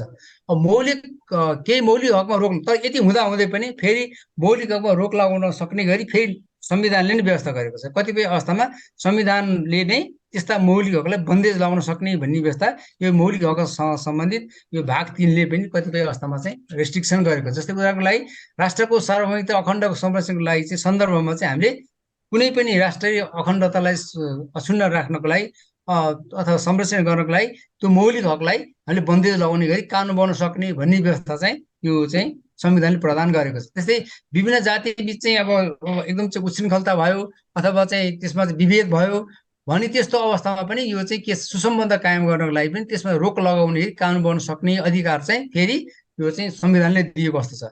अब यो गाली भेटीसँग सम्बन्धित अनि अदालतको अवहेलनासँग सम्बन्धित विषयमा पनि मौलिक हक उप चाहिँ त्यसलाई बन्देज लगाउने गरी चाहिँ कानुन बनाउन सक्ने अधिकार फेरि केले दिएको छ त, यो संविधानले दिएको छ। अब यो सार्वजनिक शान्ति सुरक्षासँग सम्बन्धित विषय पनि मौलिक हक उप चाहिँ बन्देज लगाउन सक्ने भन्ने कुरो छ। यो सार्वजनिक स्वास्थ्यमा प्रतिकूल प्रभाव नदिने गरी सन्दर्भमा उदाहरणको लागि चाहिँ जस्तो हाम्रो कोभिड आउँदाखेरि चाहिँ कति मान्छेले हिँडुल गर्न दिएन नि होइन। जस्तै अब स्वतन्त्र हिँडुल गर्न पाउने भन्ने हाम्रो संविधानमा व्यवस्था छ होइन। हिँड्दाखेरि नेपालभित्र आवत जावत गर्ने हिँडुल गर्न पाउने स्वतन्त्र चाहिँ कसलाई छ त, नेपाली नागरिकलाई छ। तर चाहिँ कोभिड आउँदाखेरि कति मान्छेलाई घरबाट बाहिर ननिक्लिनु भनेर चाहिँ सूचना जारी गर्यो।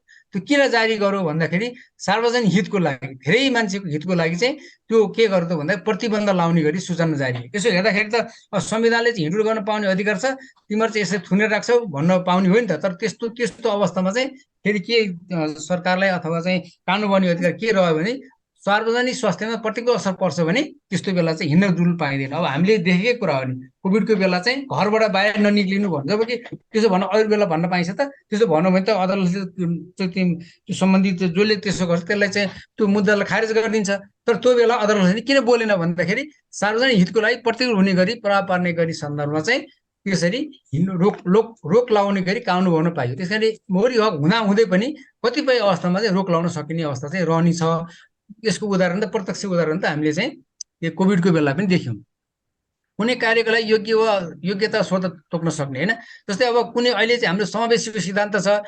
अब चाहिँ महिलालाई चाहिँ अलिक कम, जस्तै उदाहरणको लागि चाहिँ निजामती सेवामा चाहिँ प्रमोसन हुनको लागि महिलालाई चाहिँ कम अवधि छ, तर के छ पुरुषलाई चाहिँ बढी छ। त्यस्तो गर्न पनि सकिन्छ। तर के भन्छ समानताको हक भनेर संविधानमै भनेको छ, सबै नागरिक समान छन्, महिला पुरुष सबैजना समान छन्, डिस्क्रिमिनेसन गर्ने छैन, विभेद गरिने छैन भन्ने संविधान हुँदै पनि कतिपय अवस्थामा मौलिक हकमा रोक लगाउने गरी समानतालाई चाहिँ डिस्क्रिमिनेसन गर्ने गरी कानुन बनाउन सक्ने भनेर फेरि के छ त यो संविधान बेस त्यही अन्तर्गत चाहिँ महिलालाई बढी अधिकार दिएको छ।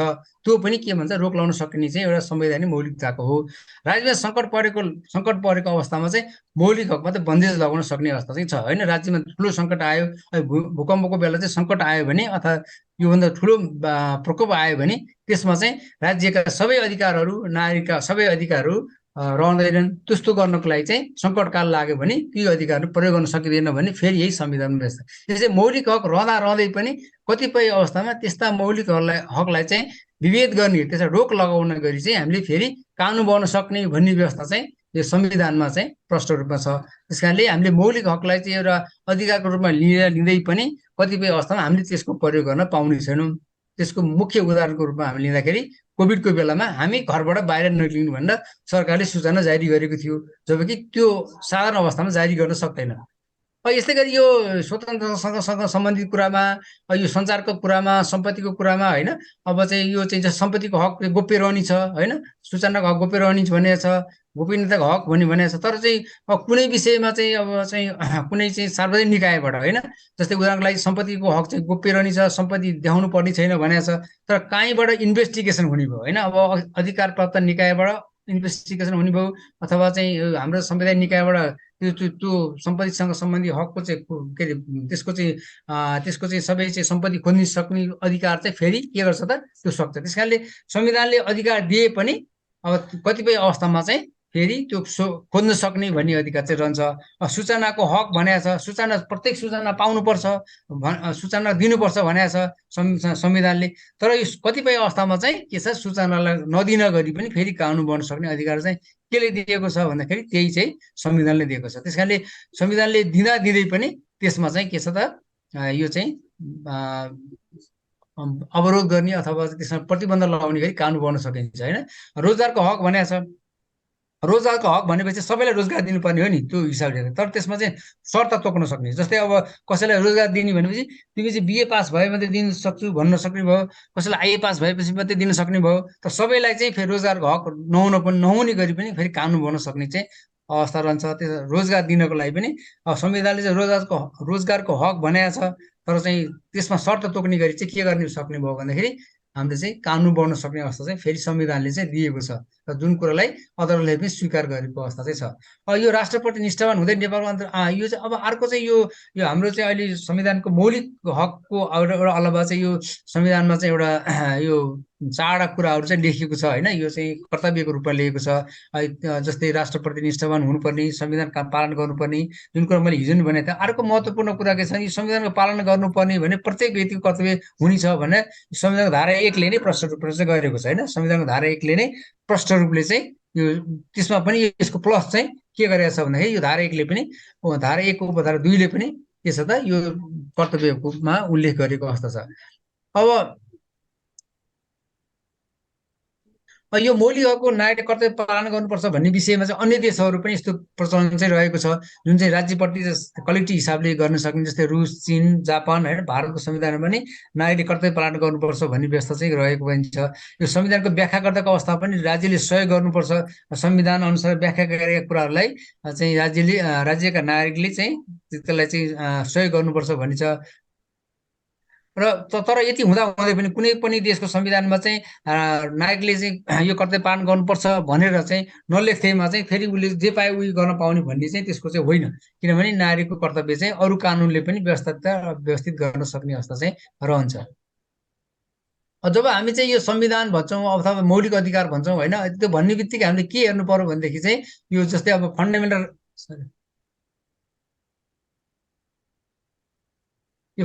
राइट भने के भन्छ, फन्डामेन्टल राइट एक्टर चाहिँ विभिन्न छन् होइन। जस्तै सिटिजन हुने भयो मेन त। फन्डामेन्टल राइट भन्ने बित्तिकै यहाँले के बुझ्नु पर्यो भने त्यसमा नागरिक नै भन्ने बुझ्नु पर्यो होइन। अब त्यो चाहिँ नागरिकभित्र चाहिँ फेरि त्यहाँ युएनको र यसको एजेन्सीले पनि केही अधिकार त्यो अन्तर्गत हामीले लिएका छौँ। फन्डामेन्टल राइटभित्र भेरियस कभिनेन्ट भनेपछि विभिन्न सन्धि सम्झौता अनुसार पनि हामीले मौलिक अधिकार लिएका छौँ।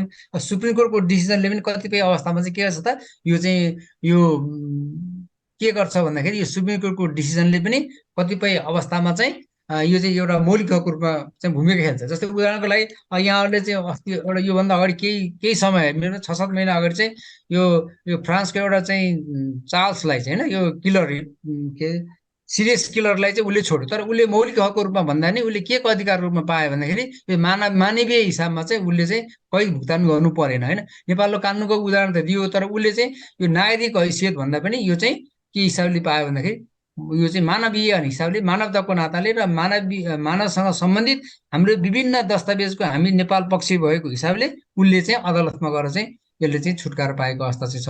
कम सजाय चाहिँ भुक्तान गर्न बाँकी हुँदै छुटकारा पाएको। त्यसै कोर्टको डिसिजन पनि यो चाहिँ फन्डामेन्टल राइटलाई चाहिँ प्रोटेक्ट गर्नलाई विदेशीको सन्दर्भमा कहिलेकाहीँ चाहिँ भूमिका खेलेको अवस्था छ। तर फन्डामेन्टलको राइटको रूपमा होइन कि फेरि फन्डामेन्टल राइटको रूपमा होइन कि त्यो चाहिँ के हिसाबमा पायो भने मानव अधिकारसँग सम्बन्धित विषयको हिसाबले चाहिँ पाएको छ। त्यसै कन्स्टिट्युसन लिगल प्रोभिजनले पनि संविधान लेखेका बाहेक अन्य चाहिँ लिगल प्रोभिजन कानुनी आधारमा पनि पाइन्छ। र अर्को कुरो चाहिँ नेसनल ह्युमन राइट कमिसनले पनि यो चाहिँ मानव अधिकारसँग सम्बन्धित कुराहरूलाई लागू गर्नलाई मद्दत गरेको छ। त्यस्तै मानव अधिकारसँग सम्बन्धित चाहिँ नेसनल पोलिसीहरू छन्, नेसनल लोकल एनजिओ आइएनजिओ छन्। तिनीहरूले के गर्छन्, यो मानव अधिकारसँग सम्बन्धित भन्दा नि यो चाहिँ फन्डामेन्टल मौलिक अधिकारसँग सम्बन्धित विषयलाई पनि बढी उजागर गरेको छ। त्यो मिडियाले चाहिँ कतिपय भनेको कुरो छ। गभर्मेन्टले पनि हाम्रो मानव अधिकार अथवा मौलिक हकको संरक्षण गर्छु भन्ने अवस्था गर्छ। पुलिस, प्रहरी, मिलिटरी होइन, नेसनल सिस्टम र सिभिल सोसाइटी एज ए होलले चाहिँ यो चाहिँ हाम्रो यो चाहिँ मौलिक हकलाई चाहिँ सुरक्षित गर्नको लागि चाहिँ प्रतिबद्धता जाहेर गरेको छ। यति हुँदा पनि अब मानव अधिकारका चाहिँ अब सबल पक्षहरू के छन् त भनेर आयो भने के सबल पक्ष सबभन्दा ठुलो त कोर्टको डिसिजन छ होइन। हाम्रो रेगुलर बेसिसका चाहिँ विभिन्न चाहिँ व्यवस्था भएका छन्। एक्टिभिटी रोल, जुडिसियरीको रोल पनि अर्को छ। त्यसरी हाम्रो चाहिँ यो सकारात्मक विभेद छ। सकारात्मक विभेद भनेको अब चाहिँ यो चाहिँ दलित भनौँ अथवा समावेशको सिद्धान्त अनुसार सकारात्मक विभेद ल्याएको छ। इक्वाल पे फर इक्वाल वर्कको चाहिँ हामीले एउटा स्ट्रेन्थ छ, त्यो मौलिक हकको रूपमा छ। नो डिस्क्रिमिनेसन गर्ने अवस्था हाम्रो संविधानले चाहिँ वञ्चित गरेको छ। तर कतिपय अवस्थामा सकारात्मक विभेद अन्तर्गत पनि फेरि डिस्क्रिमिनेसन भएको चाहिँ अवस्था छ। त्यसै गरी अब अर्को स्ट्रेन्थमा चाहिँ अब सबल पक्षमा चाहिँ यो चाहिँ सिटिजन चार्टरले स्वीकार गरेको अवस्था, ज्येष्ठ नागरिकसँग सम्बन्धित विषयलाई कुरा आयो। त्यस्तै अब यो ब्युरोक्रेसी, स्टेट लेभल ब्युरोक्रेसी भनेको यो चाहिँ तल्लो लेभलको चाहिँ सरकारले चाहिँ तल्लो लेभलमा शुद्ध चाहिँ यो चाहिँ नेपाल सरकारका चाहिँ कर्मचारी पठाएको अवस्था छ। त्यसले गर्दाखेरि पनि के छ त, यो मानव अधिकार संरक्षण बल पुगेको छ। एन्टी करप्सन कमिसनले पनि के गरेको छ भने यसले पनि कतिपय अवस्थामा चाहिँ यो चाहिँ यो मौलिक हकलाई चाहिँ संरक्षण गर्नलाई सहयोग पुगेको छ। त्यसै डिसेन्ट्रलाइजेसन पावर डेलिगेसन सिस्टमले पनि के छ त, यो चाहिँ मौलिक हकलाई चाहिँ त्यसलाई सबल बनाउन भूमिका खेलेको छ। त्यस्तै राइट टु इन्फर्मेसनले पनि एउटा चाहिँ सूचनाको हकले पनि के गरेको छ भन्दाखेरि त्यसले पनि यो चाहिँ मौलिक हकलाई चाहिँ कार्यान्वयन गर्न सहयोग पुगेको छ। अब ओपननेस, ट्रान्सपरेन्सी, एकाउन्टेबिलिटी यी कुराहरूले गर्दाखेरि पनि के छ त भन्दाखेरि यो चाहिँ मौलिक हकलाई कार्यान्वयन गर्नका यी विभिन्न कुराहरूले पनि भूमिका निभाएको अवस्था चाहिँ हामीले पाउन सक्छौँ। त्यस कारणले हाम्रो नेपालको मानव अधिकारलाई नेपालको मौलिक हकसँग सम्बन्धित अधिकारलाई विभिन्न दस्तावेज ले पनि सहयोग पुर्याएको अवस्था चाहिँ हामीले पाउन सक्छौँ। त्यति हुँदै पनि यो चाहिँ मौलिक हकको चाहिँ ब्यारियर के छन् त, फन्डामेन्टल राइट चाहिँ हाम्रो चाहिँ फन्डामेन्टल राइटका ब्यारियर के छन् अथवा त्यसको च्यालेन्ज के छन् भन्दा ल्याक अफ अवेरनेस छ। हामीलाई यो धेरै कुरा थाहा नै छैन, धेरै मान्छे धेरै कुरा थाहा छैन, एजुकेसन धेरै कम छ होइन, पोर छ, लिगल एक्जिक्युसन भन्यो कानुन कार्यान्वयनको चाहिँ धेरै विकनेसेस छ होइन, पोभर्टी हुने भयो, अब पोर हाउस होल्ड फाइनेन्स इन्कम नै धेरै कम छ। त्यो भइसकेपछि अदालतमा मुद्दा हाल्न पनि कतिपय अवस्थामा चाहिँ रिट हाल्न पनि पैसाको अभाव छ र कतिपय अवस्थामा चाहिँ यो चाहिँ निशुल्क कानुनी सहायता भनिन्छ, तर निशुल्क कानुनी सहायता पाइन्छ कि पाइँदैन भन्ने अवस्था पनि रहँदैन, हामीले धेरैलाई थाहा छैन। त्यस कारणले एजुकेसन पोर एजुकेसन गर्दाखेरि हामीलाई चाहिँ अप्ठ्यारो अवस्था छ। त्यस कारणले चाहिँ यो पोभर्टी भएको हिसाबले पनि यो चाहिँ मौलिक हकको कार्यान्वयन गर्न पाऊँ भन्ने उजुरबाजु गर्न जान सक्ने अवस्था छैन। त्यस्तै हाम्रो जोग्राफीको डिफिकल्टी छ होइन, सबै ठाउँलाई चाहिँ एक्सेस छैन होइन, कतिपय ठाउँमा चाहिँ जिल्ला अदालत अथवा उच्च अदालतमा चाहिँ मुद्दा हाल्न सक्ने अवस्था छ, तर नजिकको क्षेत्रमा चाहिँ यसरी जाने अवस्था छैन। त्यसले गर्दा के छ त भन्दाखेरि यो बेरियर च्यालेन्जेस चाहिँ मौलिक हक कार्यान्वयनमा छन्। त सोसियो कल्चरले पनि हाम्रो चाहिँ समाजमा चाहिँ तैँले मुद्दा हालिस् भने तँलाई म यो समाजबाट निकालिदिन्छु अथवा तँलाई यो चाहिँ धाराको पानी खान दिन्न भन्ने प्रचलन पनि छ नि त। त्यसले गर्दा हाम्रो सोसियो कल्चर सामाजिक कल्चरले पनि यो चाहिँ बेरियर खडा गरेको छ। अर्को अर्थोडक्स भ्यालु भनेको चाहिँ हाम्रो प्रचीन यस्तो भ्यालु छ कि यो चाहिँ प्रतिशतात्मक छ होइन, स्टेरियोटाइपको प्रतिशत छ।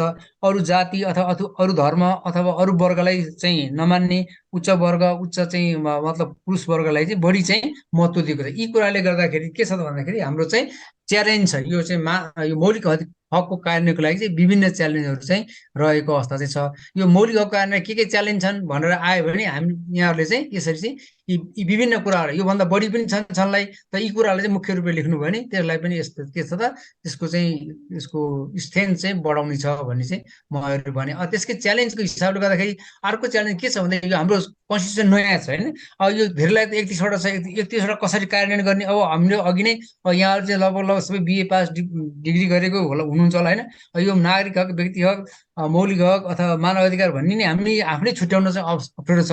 त्यस कारणले यो इम्प्लिमेन्टेसनको स्टेजमा भएकाले यसमा चाहिँ न्यू च्यालेन्जेसहरू छ। त्यसै यो गभर्मेन्ट पनि अलिकति गभर्मेन्ट सिनेरियो अलिकति ट्रान्जिसनल फेज जस्तो चाहिँ देखिन्छ होइन। हुन त यो 7-8 वर्ष भइसक्यो संविधान आएको 72 सालदेखि, तैपनि यसमा चाहिँ यो त्यति क्लियर चाहिँ भिजन चाहिँ आइसकेको छैन यो मानव अधिकारसँग सम्बन्धित विषय।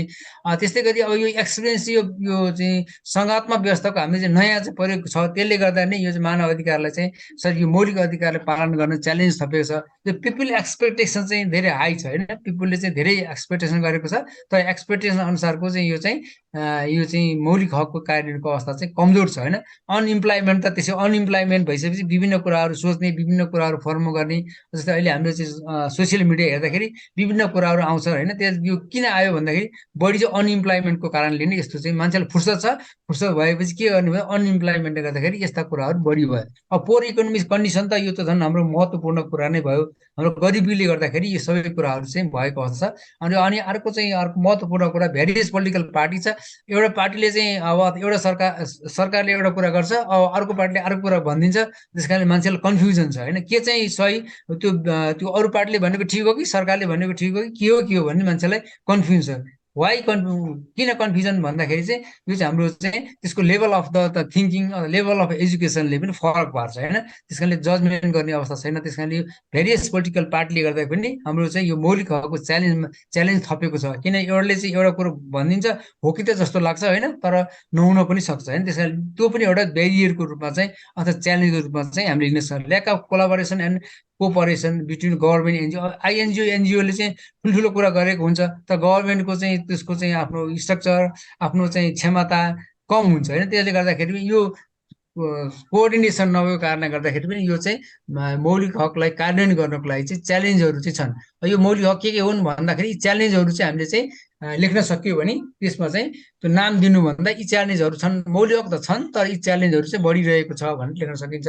त्यस्तै आर्थिक सहयोगको व्यवस्थापन कठिन छ, नागरिक सचेतनाको त आइसकेको छ त्यो पनि छ। अर्को चाहिँ यो सङ्घ प्रदेश र 3 तहको सरकार बिच चाहिँ के छ त भन्दा यो समन्वय पनि धेरै कमी छ। यसले गर्दा पनि के छ त भन्दा च्यालेन्जहरू थपिएको छ।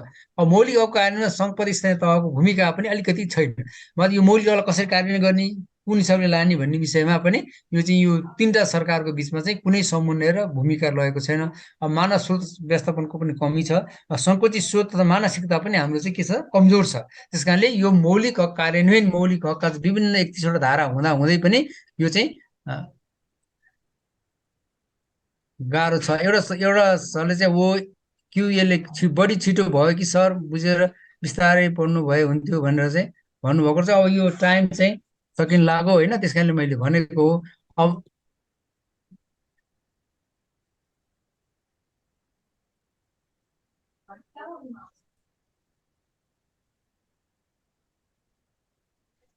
यो हिसाबले हामीले च्यालेन्जलाई हामीले यसरी लेख्नुपर्ने अवस्था चाहिँ छ।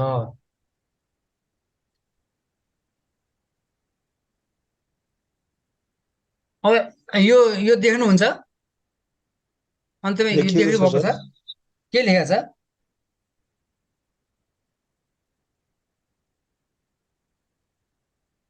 Why I am right. यस्तो भन्ने छ क्या, म मात्रै ठिक हो अरू सबै गलत हो भन्ने हाम्रो सिस्टम छ। त्यसले गर्दा के छ त भन्दाखेरि यो हाम्रो चाहिँ यो मौलिक हकको कार्यान्वयनमा चाहिँ यदि कमजोरीपन चाहिँ बढ्दै गइरहेको छ। अहिले कार्यान्वयन भन्दा पनि मैले भनेपछि ठिक, जता अदालतले भने ठिक, सरकारले कुनै चाहिँ आदेश कानुन बनाए मैले कानुन बनाएको ठिक होइन, त्यस्तो च्यालेन्ज चाहिँ अनि जनताले नि कसैले चाहिँ पत्रिका लेख्यो अथवा मिडियाले लेख्यो भने मिडियाले ठिक, पुलिसले चाहिँ कुनै इन्भेस्टिगेसन गर्यो भने त्यो चाहिँ ठिक, उसले भनेको सबै ठिक, त्यस्तो हिसाब चाहिँ अहिले हाम्रो सबै नि आफू मात्रै ठिक भन्ने तानातानको अवस्था छ। त्यस कारणले गर्दा यो तानातानको अवस्था गर्दा के भयो भन्दाखेरि हामीले संविधानले दिएका 31वटा मौलिक हकको अधिकारलाई व्यवहारमा प्रयोग गर्न चाहिँ हामीले चाहिँ झन् च्यालेन्ज चाहिँ दिन प्रतिदिन थपिँदै गएको अवस्था हो भनेर हामीले बुझ्नुपर्छ। अब हामीलाई अब अर्को चाहिँ च्याप्टर के छ भने राज्यका निर्देश सिद्धान्त नीति तथा दायित्व भन्ने विषय छ होइन।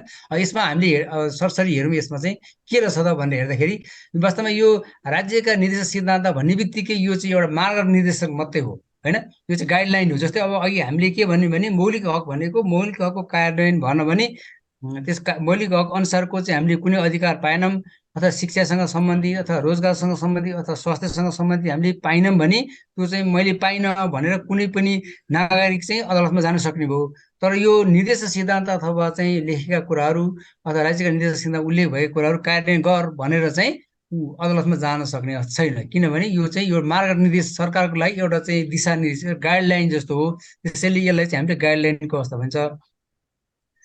यो कार्यान्वयन गर्नु चाहिँ सरकारको दायित्व हो, मोरल अब्लिगेसन भन्छ यसलाई होइन, तर यो चाहिँ लिगल अब्लिगेसन चाहिँ होइन। यो निर्देश सिद्धान्त भन्ने कुरो यहाँले के बुझ्नु पर्यो भने निर्देश सिद्धान्त भनेको एउटा चाहिँ सरकारको गाइडलाइन हो, यो चाहिँ मोरल अब्लिगेसन हो, तर यो चाहिँ लिगल अब्लिगेसन चाहिँ होइन भनेर चाहिँ यहाँले त्यो बुझ्नु पर्यो यसमा। किनभने सर हजुर यो नेपालको संविधानमा भएका मौलिक हकहरू नागरिक अधिकारलाई संरक्षण गर्न यथेष्ट छ कि छैन आफ्नो धारणा दिनु भन्यो भने कसरी लेखिन्छ? मौलिक यो एकचोटि यो सकौँ अनि मलाई पछि सम्झाउनु त्यसो भन्नु है पहिलोबाट है, अनि लास्टमा गर्नुला फेरि म भनिसकेपछि। अनि अर्को चाहिँ यो अदालत प्रश्न उठाउन नसकिने भनेर यो धारा 55ले व्यवस्था गरेको। त्यस कारणले अघि के भन्यो भने मैले यो चाहिँ गाइडलाइन मात्रै हो, किनभने जब हामीले चाहिँ अदालतमा जानै सक्दैन त उपचार खोज्नै सक्दैन भने यो चाहिँ केवल गाइडलाइन हो, एउटा चाहिँ मिरर भनौँ न। जस्तै हामीले चाहिँ घरमा राखेको ऐना हेर्छौँ नि त्यस्तै मात्रै हो। यो मौलिक हक भनेको सरी यो चाहिँ निर्देश सिद्धान्त भनेको चाहिँ एउटा चाहिँ ऐना हेर्ने जस्तो मात्रै भयो क्या। यो सरकारले ऐना हेर्ने, त्यो ऐना अनुसार चाहिँ केही मिलाउनु पर्ने छ मिलाउने, नभएदेखि चाहिँ त्यो ऐनाको रूपमा चाहिँ हामीले लिनुपर्ने हुन्छ। एउटा चाहिँ यो चाहिँ किनभने अदालतबाट चाहिँ यसमा चाहिँ के गर्न सकियो भने अदालतबाट चाहिँ त्यसको उपचार खोज्न सकिएन, त्यस कारणले यसलाई चाहिँ ऐना हो भनिन्छ। तथापि के छ त भन्दाखेरि यो चाहिँ यो अदालतमा चाहिँ उठाउन नसक्ने भए पनि अहिले यो हाम्रो चाहिँ संविधानले के व्यवस्था गर्छ, राज्य निर्देश सिद्धान्तसँग सम्बन्धित कार्यान्वयन भएका छन् कि छैनन् भनेर सङ्घीय संसदमा है, फेरि प्रदेशमा होइन स्थानीय तह होइन, सङ्घीय संसदमा एउटा समिति रहने भन्ने व्यवस्था चाहिँ फेरि गरेको छ। त्यो अदालतले हेर्न नपाउने भएकाले नै यो निर्देश सिद्धान्त अनुसारका चाहिँ कानुन भयो कि भएन, निर्देश सिद्धान्त अनुसारले देखेका कुराहरू भयो कि भएन भनेर चाहिँ एउटा समितिले हेर्न सक्ने भन्ने व्यवस्था चाहिँ फेरि यो नेपालको संविधानले गरेको छ। यो नेपालको संविधानले पहिलोचोटि चाहिँ यस्तो व्यवस्था चाहिँ गरेको अवस्था चाहिँ छ। यसमा के छ त भन्दाखेरि अनुगमन समितिमा चाहिँ यो चाहिँ कानुन बमोजिम भनेको चाहिँ सङ्घीय संस्थाको संयुक्त बैठक संयुक्त समिति कार्य सञ्चालन नियमावली 80 भन्ने छ है। यो सङ्घीय संसदको संयुक्त बैठक र संयुक्त समिति कार्य सञ्चालन नियमावली 80 भन्ने छ। यसको नियम 28 मा चाहिँ 15 जना चाहिँ सदस्य रहेको चाहिँ राष्ट्रिय सभाबाट र राष्ट्रिय सभाका 3 जना र प्रतिनिधि सभाका 12 जना गरी 15 जनाको एउटा समिति रहन्छ। त्यो समितिले चाहिँ यो हाम्रो चाहिँ राज्यका निर्देश सिद्धान्त कार्यान्वयन भयो कि भएनन् भन्ने कुरा चाहिँ उसले चाहिँ हेर्न सक्ने अधिकार चाहिँ यो अनुगमन सम्बन्धी व्यवस्था चाहिँ धारा 54ले गरेको छ। त्यसकारणले हाम्रो राज्यका निर्देश सिद्धान्त चाहिँ वास्तवमा अदालतबाट कार्यान्वयन गर्न नसक्ने भए पनि सङ्घीय संसदले चाहिँ त्यसको चाहिँ अवस्था हेर्छ भन्ने कुरो चाहिँ यसले प्रष्ट रूपमा चाहिँ पाउन सकिन्छ। त्यसै राज्यको दायित्व चाहिँ के छ भन्दाखेरि राज्यका 4 दायित्व छन्। यो दायित्वलाई पुरा गरे गरेन भन्ने कुरा पनि कसले हेर्न सक्ने भयो भन्दाखेरि त्यही सङ्घीय संसद अन्तर्गतको यो समितिले हेर्न सक्ने अधिकार चाहिँ राख्ने भयो होइन। त्यसमा चाहिँ यो स्वतन्त्रसँग सम्बन्धित भए, मौलिक हकसँग सम्बन्धित कुरा, मानव अधिकारसँग सम्बन्धित कुराहरू भए र नेपाललाई संवित बनाउन सक्छ कि सक्दैन भने ती दायित्व चाहिँ त्यो सरकारले होइन यी सरकारले पुरा गर्यो कि गरेन भन्ने कुरा चाहिँ त्यही समितिले जुन अहिलेको नाम भने मैले त्यो समितिले हेर्न सक्ने अवस्था र त्यस्तै अब राज्यका चाहिँ जम्मा यो नेपालको संविधानले चाहिँ यो राज्यका चाहिँ 13वटा नीतिहरू उल्लेख गरेको छ। 13वटा नीति गरेको छ। त्यो 13वटा नीति अन्तर्गत चाहिँ फेरि 96 उपशीर्षकभित्र विभिन्न नीतिको व्यवस्था गरेको छ। पहिलो 13वटा नीति गरेको छ। त्यो नीतिभित्र नै फेरि सब नीति भनौँ अब उपशीर्षक राखेर चाहिँ फेरि त्यसमा 96वटा छ। नीति के छन् त भन्दाखेरि चाहिँ अब राज्यको नीति चाहिँ राष्ट्रिय एकता र राष्ट्रिय सुरक्षा सम्बन्धी नीति बनाएको छ। त्यो भित्र फेरि 7वटा चाहिँ विभिन्न कुराहरू राखेको अवस्था छ होइन। त्यस्तै राजनीति शासन व्यवस्थासँग सम्बन्धित नीति भनेको छ। त्यो भित्र फेरि 6वटा विभिन्न व्यवस्था राखेको छ। यस एवं प्रकारले चाहिँ राज्यका चाहिँ नीति अन्तर्गत चाहिँ फेरि त्यो सब नीतिहरू चाहिँ राखेको छ। यसरी हेर्दाखेरि सबैभन्दा बढी चाहिँ के छ भन्दाखेरि यो चाहिँ 15वटा चाहिँ नागरिकका आधारभूत आवश्यक सम्बन्धी नीति भनेको छ। अब यहाँ व्यक्तिका भने नै नागरिक भनेपछि व्यक्ति भनेर यसमा नेपालको नागरिक भन्न खोजेको होइन। नागरिकका त्यसको स्वास्थ्यसँग सम्बन्धी, शिक्षासँग सम्बन्धी कुराहरूलाई यसलाई चाहिँ बढी फोकस गरेको छ होइन। त्यसै त्यो भित्र चाहिँ सबभन्दा बढी 15वटा चाहिँ त्यसका चाहिँ सब शीर्षक राखेको छ। यसै हेर्दाखेरि त्यसमा नागरिक भयो, श्रमसँग भयो, सामाजिक भयो, न्याय, दण्ड, पर्यटन, अन्तर्राष्ट्रिय सम्बन्ध समेत गरी विभिन्न चाहिँ व्यवस्था गरेको छ। त्यस कारणले यो चाहिँ हाम्रो चाहिँ नीतिहरूलाई चाहिँ विभिन्न सब शीर्षकमा राखे तापनि तर यी नीति अनुसारको चाहिँ काम भयो कि भएन भन्ने हेर्ने कुरा चाहिँ कसले हेर्छ भन्दाखेरि त्यस समितिले मात्रै हेर्छ। अरू कुनै अड्डा अदालतले हेर्न सक्ने अवस्था चाहिँ के छ, संविधानले दिएको अवस्था चाहिँ छैन।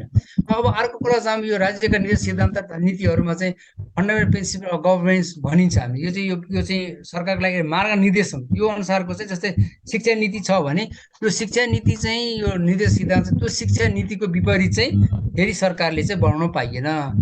सङ्घको सरकारले भनौँ अथवा प्रदेश सरकारले भनौँ अथवा नगरपालिकाले चाहिँ त्यसलाई विपरीत हुने गरी के गर्न सकेन, बनाउन सकेन। त्यो चाहिँ सङ्घको सरकारले भन्न सक्ने अथवा प्रदेश सरकारले सक्ने भएन कि त्यो निर्देश सिद्धान्तलाई फलो गर्नु पर्यो। त्यस कारणले त्यो फन्डामेन्टल प्रिन्सिपल त्यसरी भनेको राइट इन मेकिङ यो अधिकारको रूपमा चाहिँ यसलाई चाहिँ प्रयोग गर्नु पर्यो होइन। यो चाहिँ यो निर्देश सिद्धान्तको रूपमा प्रयोग गर्नु पर्यो। त्यस्तै गरी यसमा कार्यको पछि सामाजिक महत्त्वको मानिने भन्ने कुरो पनि रहने भयो। जनमतको अधिकारलाई मूल्याङ्कन गर्ने र नीतिगत एकरूपता ल्याउन पनि यस्तो चाहिँ नीतिले चाहिँ बढी फाइदा हुने भयो। जस्तै अब प्रदेशमा चाहिँ शिक्षा नीति एउटा, सङ्घमा एउटा र चाहिँ स्थानीय तहमा एउटा नीति हुनु भएन। नीति भनेको एकरूपता ल्याउनको लागि पनि यो चाहिँ फन्डामेन्टल प्रिन्सिपलले पनि के गर्ने भयो त मद्दत गर्छ। त्यस कारणले यसको चाहिँ महत्त्व चाहिँ बढिरहन्छ होइन। अब यो अन्तर्सम्बन्ध मौलिक हक र राज्यका निर्देशन के फरक छ भन्ने कुरा गर्दाखेरि चाहिँ fundamental right are the superior than the directive principle होइन पोलिसी अफ द स्टेट। किन भनियो भन्दाखेरि फन्डामेन्टल राइट भनेको चाहिँ उपचार खोज्न जान सक्ने भयो, अड्डा अदालतमा गएर त्यसको चाहिँ उपचार पाऊँ भन्न सक्ने भयो। तर यो राज्यका निर्देश सिद्धान्त चाहिँ हामीले के गर्नुभयो त त्यसरी जान सक्ने अवस्था रहेन। त्यति हुँदाहुँदै पनि यी चाहिँ एक अर्काका परिपूरक रूपमा चाहिँ छन् है। परिपूरक रूपमा रहने भए तर चाहिँ सुपेरियर हिसाब दुईटा चाहिँ मौलिक हक र राज्यका निर्देश सिद्धान्त बिच चाहिँ हामीले तुलना गर्ने हो भने त्यसमा चाहिँ केमा गर्ने हो भने सुपेरियर चाहिँ फन्डामेन्टल राइट नै हुने कुरा चाहिँ भयो। त्यसै अब मौलिक हकको कतिपय कुराहरूको व्याख्या गर्दाखेरि राज्यका निर्देश सिद्धान्त र नीतिहरूले पनि लिनुपर्ने हुन्छ होइन। त्यो हिसाबले लोक कल्याणकारी राज्यको लागि निर्देश सिद्धान्त एउटा अपरिहार्य रूपमा चाहिँ लिने प्रचलन संसारभरि छ। नेपालको सन्दर्भमा पनि हामीले लिने गरेको छ। यो चाहिँ मौलिक हक राज्यका निर्देश सिद्धान्त चाहिँ एक अर्को बिच इन्टर रिलेटेड र इन्टरडिपेन्डेन्ट पनि राइटको रूपमा पनि हामीले लिने गरेको छ। कतिपय अवस्थामा चाहिँ हामीले अघि भनियो नि, अघि चाहिँ यो अदालतमा जान सकिँदैन भनियो तर राज्यका सिद्धान्त नीति राज्यले पालन गर्नुपर्ने अदालतको धारणा चाहिँ रहेको छ है। फेरि कतिपय मुद्दाहरूमा चाहिँ जाँदाखेरि कुन मुद्दामा रह्यो भन्दा सूर्य ढुङ्गेल विरुद्ध गोदावरी मार्ग मुद्दामा चाहिँ यो चाहिँ मौलिक हकको अधिकार भन्दा पनि यो चाहिँ राज्यका निर्देशक सिद्धान्त अन्तर्गत गएको थियो। त्यस्तो अवस्थामा के गर्यो भन्दाखेरि यो चाहिँ राज्यले चाहिँ के गर्छ, यो चाहिँ वन जङ्गलको खानीको संरक्षण गर्नुपर्छ, राष्ट्रिय धनको संरक्षण गर्नुपर्छ भनेर चाहिँ मुद्दा चाहिँ अदालतले चाहिँ जारी गरेको अवस्था थियो। त्यस्तै योगी नारायणनाथ विरुद्ध मन्त्री परिषद कार्यालयमा पनि यो के व्यवस्था गरिएको थियो, नेपालका प्राकृतिक स्रोत साधन होइन, नेपालका चाहिँ धर्मस्थलहरू चाहिँ एकदम भटाभट चाहिँ अरूलाई दिन थालियो भन्ने थियो, त्यसलाई रोक्नुपर्छ भनेर चाहिँ यो अदालतले भनेको छ। हुन त यो चाहिँ नीतिगत कुरा थियो, राज्य निर्देशित सिद्धान्तसँग सम्बन्धित थियो, तथापि यी तीनटा मुद्दाहरूमा चाहिँ त्यो नीतिगत कुरालाई पनि आधार मानेर अदालतले फैसला गर्यो। यो चाहिँ अप्सनल अपवाद रूपमा चाहिँ रहेको अवस्था छ। जबकि हामीले के भनियो, कुनै पनि अदालतबाट चाहिँ यो नीति निर्देशन पालन गर्न सकिँदैन भनियो। त्यति हुँदाहुँदै पनि यो अरू पनि छन्, तर यी तीनटा चाहिँ मेन फोकस रूपमा चाहिँ के छ भन्दाखेरि यो चाहिँ अदालतले पनि यो नीतिलाई पनि कार्यान्वयन गरेको अवस्था चाहिँ यहाँहरूले आफ्नो चाहिँ त्यो एन्सर पेपरमा लेख्न सक्नुहुनेछ। अब right is the constitution remedy on is one of the key component of the constitution होइन। यसै हेर्दाखेरि चाहिँ के भन्दा यो चाहिँ कन्स्टिट्युसन रेमेडीको लागि चाहिँ यो की कम्पोनेन्टको रूपमा चाहिँ रहने भयो, तर यो रिमेडी पाउने अवस्था चाहिँ रहेन होइन। तर यो चाहिँ यति हुँदा जो तीनटा मुद्दामा चाहिँ सर्वोच्च अदालतले चाहिँ यो रिट जारी गरेको भए तापनि यो चाहिँ यो डाइरेक्ट पेन्सिलको चाहिँ के भनिन्छ भने यो चाहिँ no provision for direct pencil भनेपछि यो कुनै अड्डामा जान सक्ने अधिकार चाहिँ वास्तवमा चाहिँ दिएको अवस्था छैन। त्यसैले राज्यका निर्देशक सिद्धान्त र मौलिक हकको बिचमा जसरी हामीले मानव अधिकार र चाहिँ मौलिक हकको विरुद्धमा फरक थियो, त्यस्तै राज्यका निर्देशक सिद्धान्त र राज्यका निर्देशक मौलिक हकको बिचमा पनि फरक पाउन चाहिँ सकिन्छ होइन। यति हुँदा पनि अब हामीले के भन्नु पर्यो भनेदेखि यो चाहिँ यो बेसिक फन्डामेन्टल राइट चाहिँ हाम्रो यो चाहिँ बेसिक कुराहरू हुन्, प्राइमरी हुन् भनेर चाहिँ हामीले मानव अधिकार लिन यो मौलिक अधिकार लिन सक्छौँ भने डाइरेक्ट प्रिन्सिपल चाहिँ एउटा सरकारका गाइडलाइन प्रिन्सिपल मात्रै हो भन्न सकिन्छ। तर यो सबै चाहिँ एजेन्सीले चाहिँ यो सम्बन्ध सबै निकायले चाहिँ यो एक्टिभली चाहिँ काम गरेमा चाहिँ यसको चाहिँ फुलफिल मानव अधिकारको फुलफिल हुन्छ होइन, अथवा चाहिँ मौलिक हक अधिकारको लागू हुन्छ र चाहिँ निर्देशक सिद्धान्त लागू गर्न सकिन्छ भन्ने चाहिँ धारणा चाहिँ हामीले अन्तमा चाहिँ गर्न सक्छौँ। त्यस कारण अब यहाँको केही प्रश्न छ भने चाहिँ सोध्नु होला होइन। अब अघि एउटा चाहिँ कसले सोध्नुभएको थियो भन्नुहोस् त। अब त्यसमा के सोध्नुभएको भन्नुहोस् त। सर मैले एउटा सोध्न लागेको है, हजुर यो के अरे मौलिक हकलाई किन राज्य विरुद्धको अधिकार अथवा नेगेटिभ राइट्स भनिन्छ? यो किन भनिन्छ होला, कसैले त्यसको जवाब दिन सक्नुहुन्छ? किन भनिएको होला? यसले मौलिक हक चाहिँ सरकारले कार्यान्वयन गर्न सकेन भने चाहिँ संवैधानिक उपचारको हक पाउँछ नागरिकले, त्यही भएर। त्यो किन राज्यको विरुद्ध त्यहाँदेखि नेगेटिभ भयो नि त होइन। राज्यले नै दिनुपर्ने हो, खोज्नु पर्यो होइन। त्यसले चाहिँ जस्तै व्यक्तिसँग हामीले दुई पक्षको बिचमा झगडा पर्यो भने व्यक्तिको भयो, राज्यसँग माग्ने भयो। राज्यको निर्देशक सिद्धान्त भन्नुहोस् राज्यको निर्देशक भन्नु त। योगी नरहरिनाथको इक्जाम्पल र अनि सूर्य ढुङ्गलको त्यो इक्जाम्पल मैले बुझिनँ कि अलि। त्यो भन्न खोजेको के हो भनेदेखि चाहिँ यो चाहिँ मौलिक हक चाहिँ हामीले अदालतबाट लागू गर्न सकिन्छ, निर्देशक सिद्धान्त चाहिँ लागू गर्न सकिँदैन भन्ने व्यवस्था चाहिँ हाम्रो प्रिन्सिपल छ होइन, कानुनमा छ, संविधानमा छ। संविधानको धाराले नै भनौँ यो चाहिँ अदालतबाट लागू गर्न सकिँदैन भनेर होइन। संविधानको धारा 55ले के भन्यो भने यो चाहिँ अदालतबाट लागू गर्न सकिँदैन भनेको अदालतमा मुद्दा हाल्न सकिँदैन भनेको थियो। त्यति हुँदै पनि त्यो तीनटा चाहिँ मुद्दामा चाहिँ यो राज्यको निर्देश सिद्धान्तसँग सम्बन्धित थिए। हुन त यो पहिलेको मुद्दा हो अहिलेसँग भन्दा पनि होइन। के भन्दा त्यसमा चाहिँ रिट जारी भयो क्या। यो चाहिँ अहिलेको संविधान आउँदा भन्दा अगाडिको संविधान अनुसारको हो। के हुन चाहिँ के भयो भनेदेखि त्यो चाहिँ निर्देश सिद्धान्त हुँदै पनि अदालतले चाहिँ त्यसमा चाहिँ उपचार दियो क्या। त्यसमा त्यसो भन्न खोजेको त्यसमा चाहिँ त्यो सूर्य ढुङ्गेलले हालेको मुद्दा हो कि सर? त्यो मार्बल कम्पनीको नाम हो? सूर्य ढुङ्गेल भन्ने व्यक्तिले हालेको मुद्दा कसको विरुद्ध भन्दा मार्बल कम्पनीको विरुद्ध हालेको भर्सेस भनेको छ नि त। बुझ्नुभयो? बुझ्यो सर। यो एन्सर तयार गरिदिँदाखेरि सर नेपालीमै गरिदिए भए हुन्थ्यो सर। होइन ठिकै छ, अब कुनै इङ्ग्लिस कुनै नेपाली हुन्छ, त्यो के फरक पर्छ। अब एउटा क्वेसन छ, अस्ति इक्जाममा आएको क्वेसन हो सर यो होइन। नेपालको संविधानमा व्यवस्था भए अनुसार राज्यका निर्देशक सिद्धान्त र नीतिहरूको महत्त्वबारे चर्चा गर्दै होइन यो तले लेख्न सकिन्छ, बुकमा नि भेटिन्छ होइन। तर के भनेको छ भने ती निर्देशक सिद्धान्त र नीतिहरू कार्यान्वयन सम्बन्धी प्रतिवेदन र अनुगमन सम्बन्धी गरेको व्यवस्था उल्लेख गर्नुहोस् भनेर 10 मार्क्समा आएको छ। यो कहीँ पनि भेटिँदैन सर, कसरी लेख्ने होला? ल अनुगमन भन्नु अहिले म त्यत्रो भनेको बुझ्नु भन त यहाँ। त्यति मात्रै एउटा पोइन्ट मात्रै छ नि त, 10 मार्क्समा आएको छ त कसरी कति लेख्ने भनेर नि सर।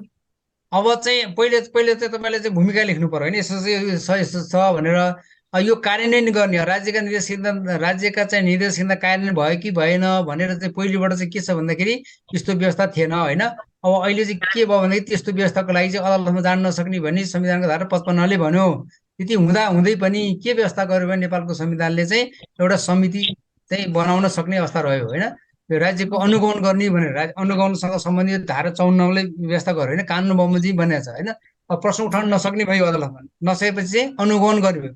अनुगमनमा चाहिँ त्यो एउटा चाहिँ तपाईँले चाहिँ के लेख्न सक्नुहुन्छ चाहिँ पहिलेबाट यो प्रतिवेदन चाहिँ नेपाल सरकारले के काम गर्यो, राज्यका निर्देशक सिद्धान्त कार्यान्वयन गर्नको लागि तपाईँ राज्यका निर्देशक सिद्धान्त कति भए 19वटा, सरी 13वटामा सब शीर्षक कतिवटा भए 96वटा भए होइन।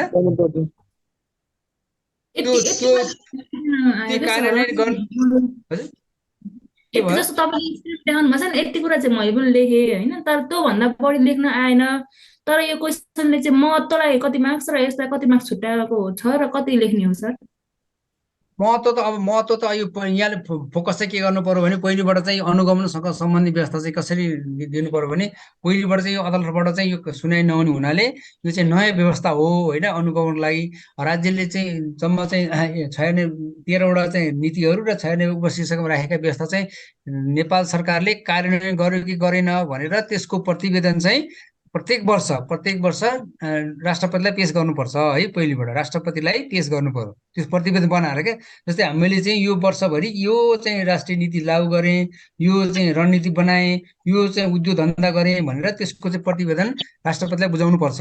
राष्ट्रपतिले बुझाइसकेपछि राष्ट्रपतिले कहाँ पठाउनु गरेको छ भन्दाखेरि सङ्घीय संसदमा पठाउनु पर्छ होइन। सङ्घीय संसदमा मन्त्री परिषद राष्ट्रपतिलाई बुझाइसकेपछि राष्ट्रपतिले चाहिँ यो चाहिँ सङ्घीय संसदमा बुझाउनु छ। सङ्घीय संसदमा आइसकेपछि त्यो 15 जनाको समितिले चाहिँ के गर्छ त त्यो प्रत्येक चाहिँ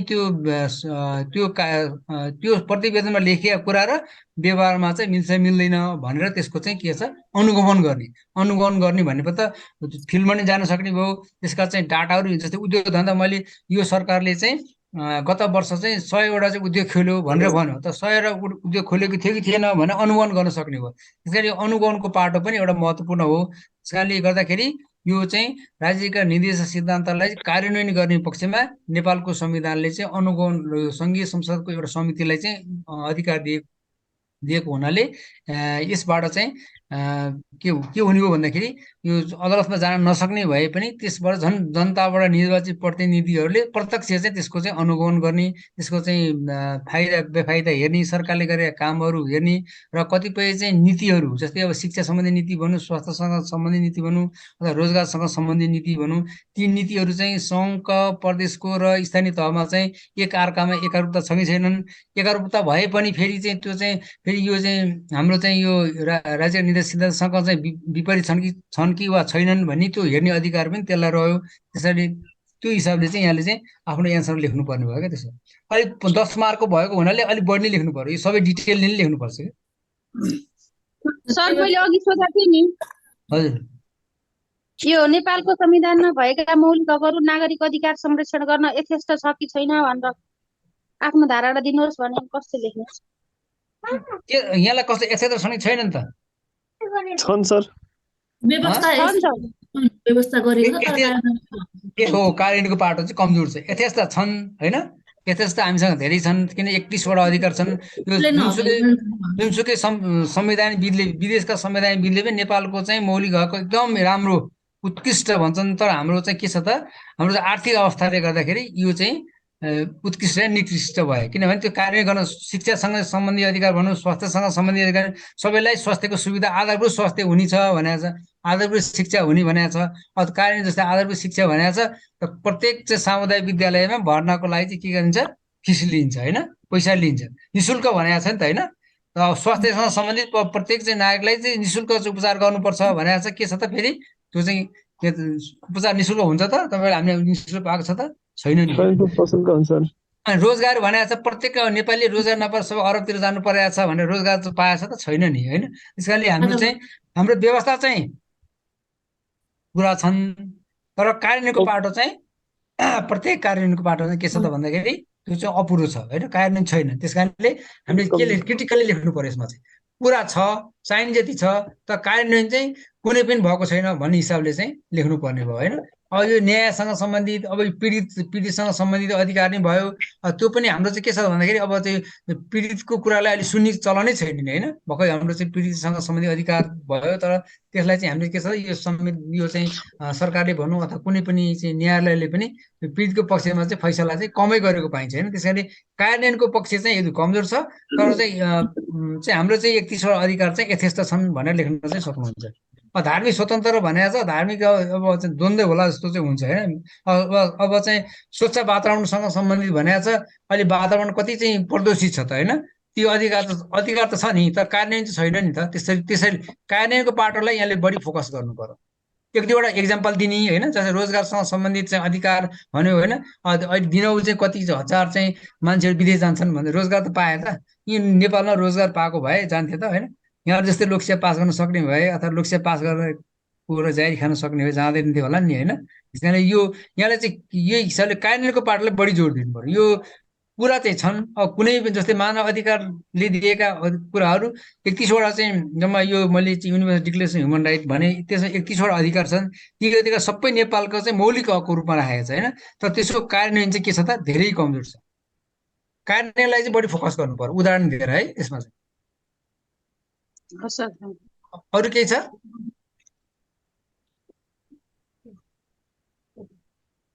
अब अरू केही छैन भने अब मैले चाहिँ यहाँलाई धन्यवाद भन्दै अहिले चाहिँ यो सेसनलाई चाहिँ मैले अन्त गरेँ होइन। अरू छैन भने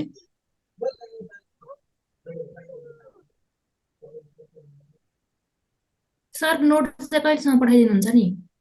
हजुर नोट कहिले आउँछ नि? त्यहाँ सरलाई सोध्नुहोस् त, यहाँहरूको कहाँ सम्पर्क गरेर लाइन एड्रेस हुनुभयो उहाँलाई सोध्नुहोस् होइन। यो मानव अधिकार मौलिक हक राज्य निर्देशित अब कन्फ्युजन हुनु चाहिँ हुनुहुन्न त? होइन सर, होइन कन्फ्युजन छैन सर। छैन? त्यसो अब स्टप गरौँ ल। सबैलाई शुभकामना सहित शुभरात्रि, गुड नाइट, नमस्कार है, बाई। सर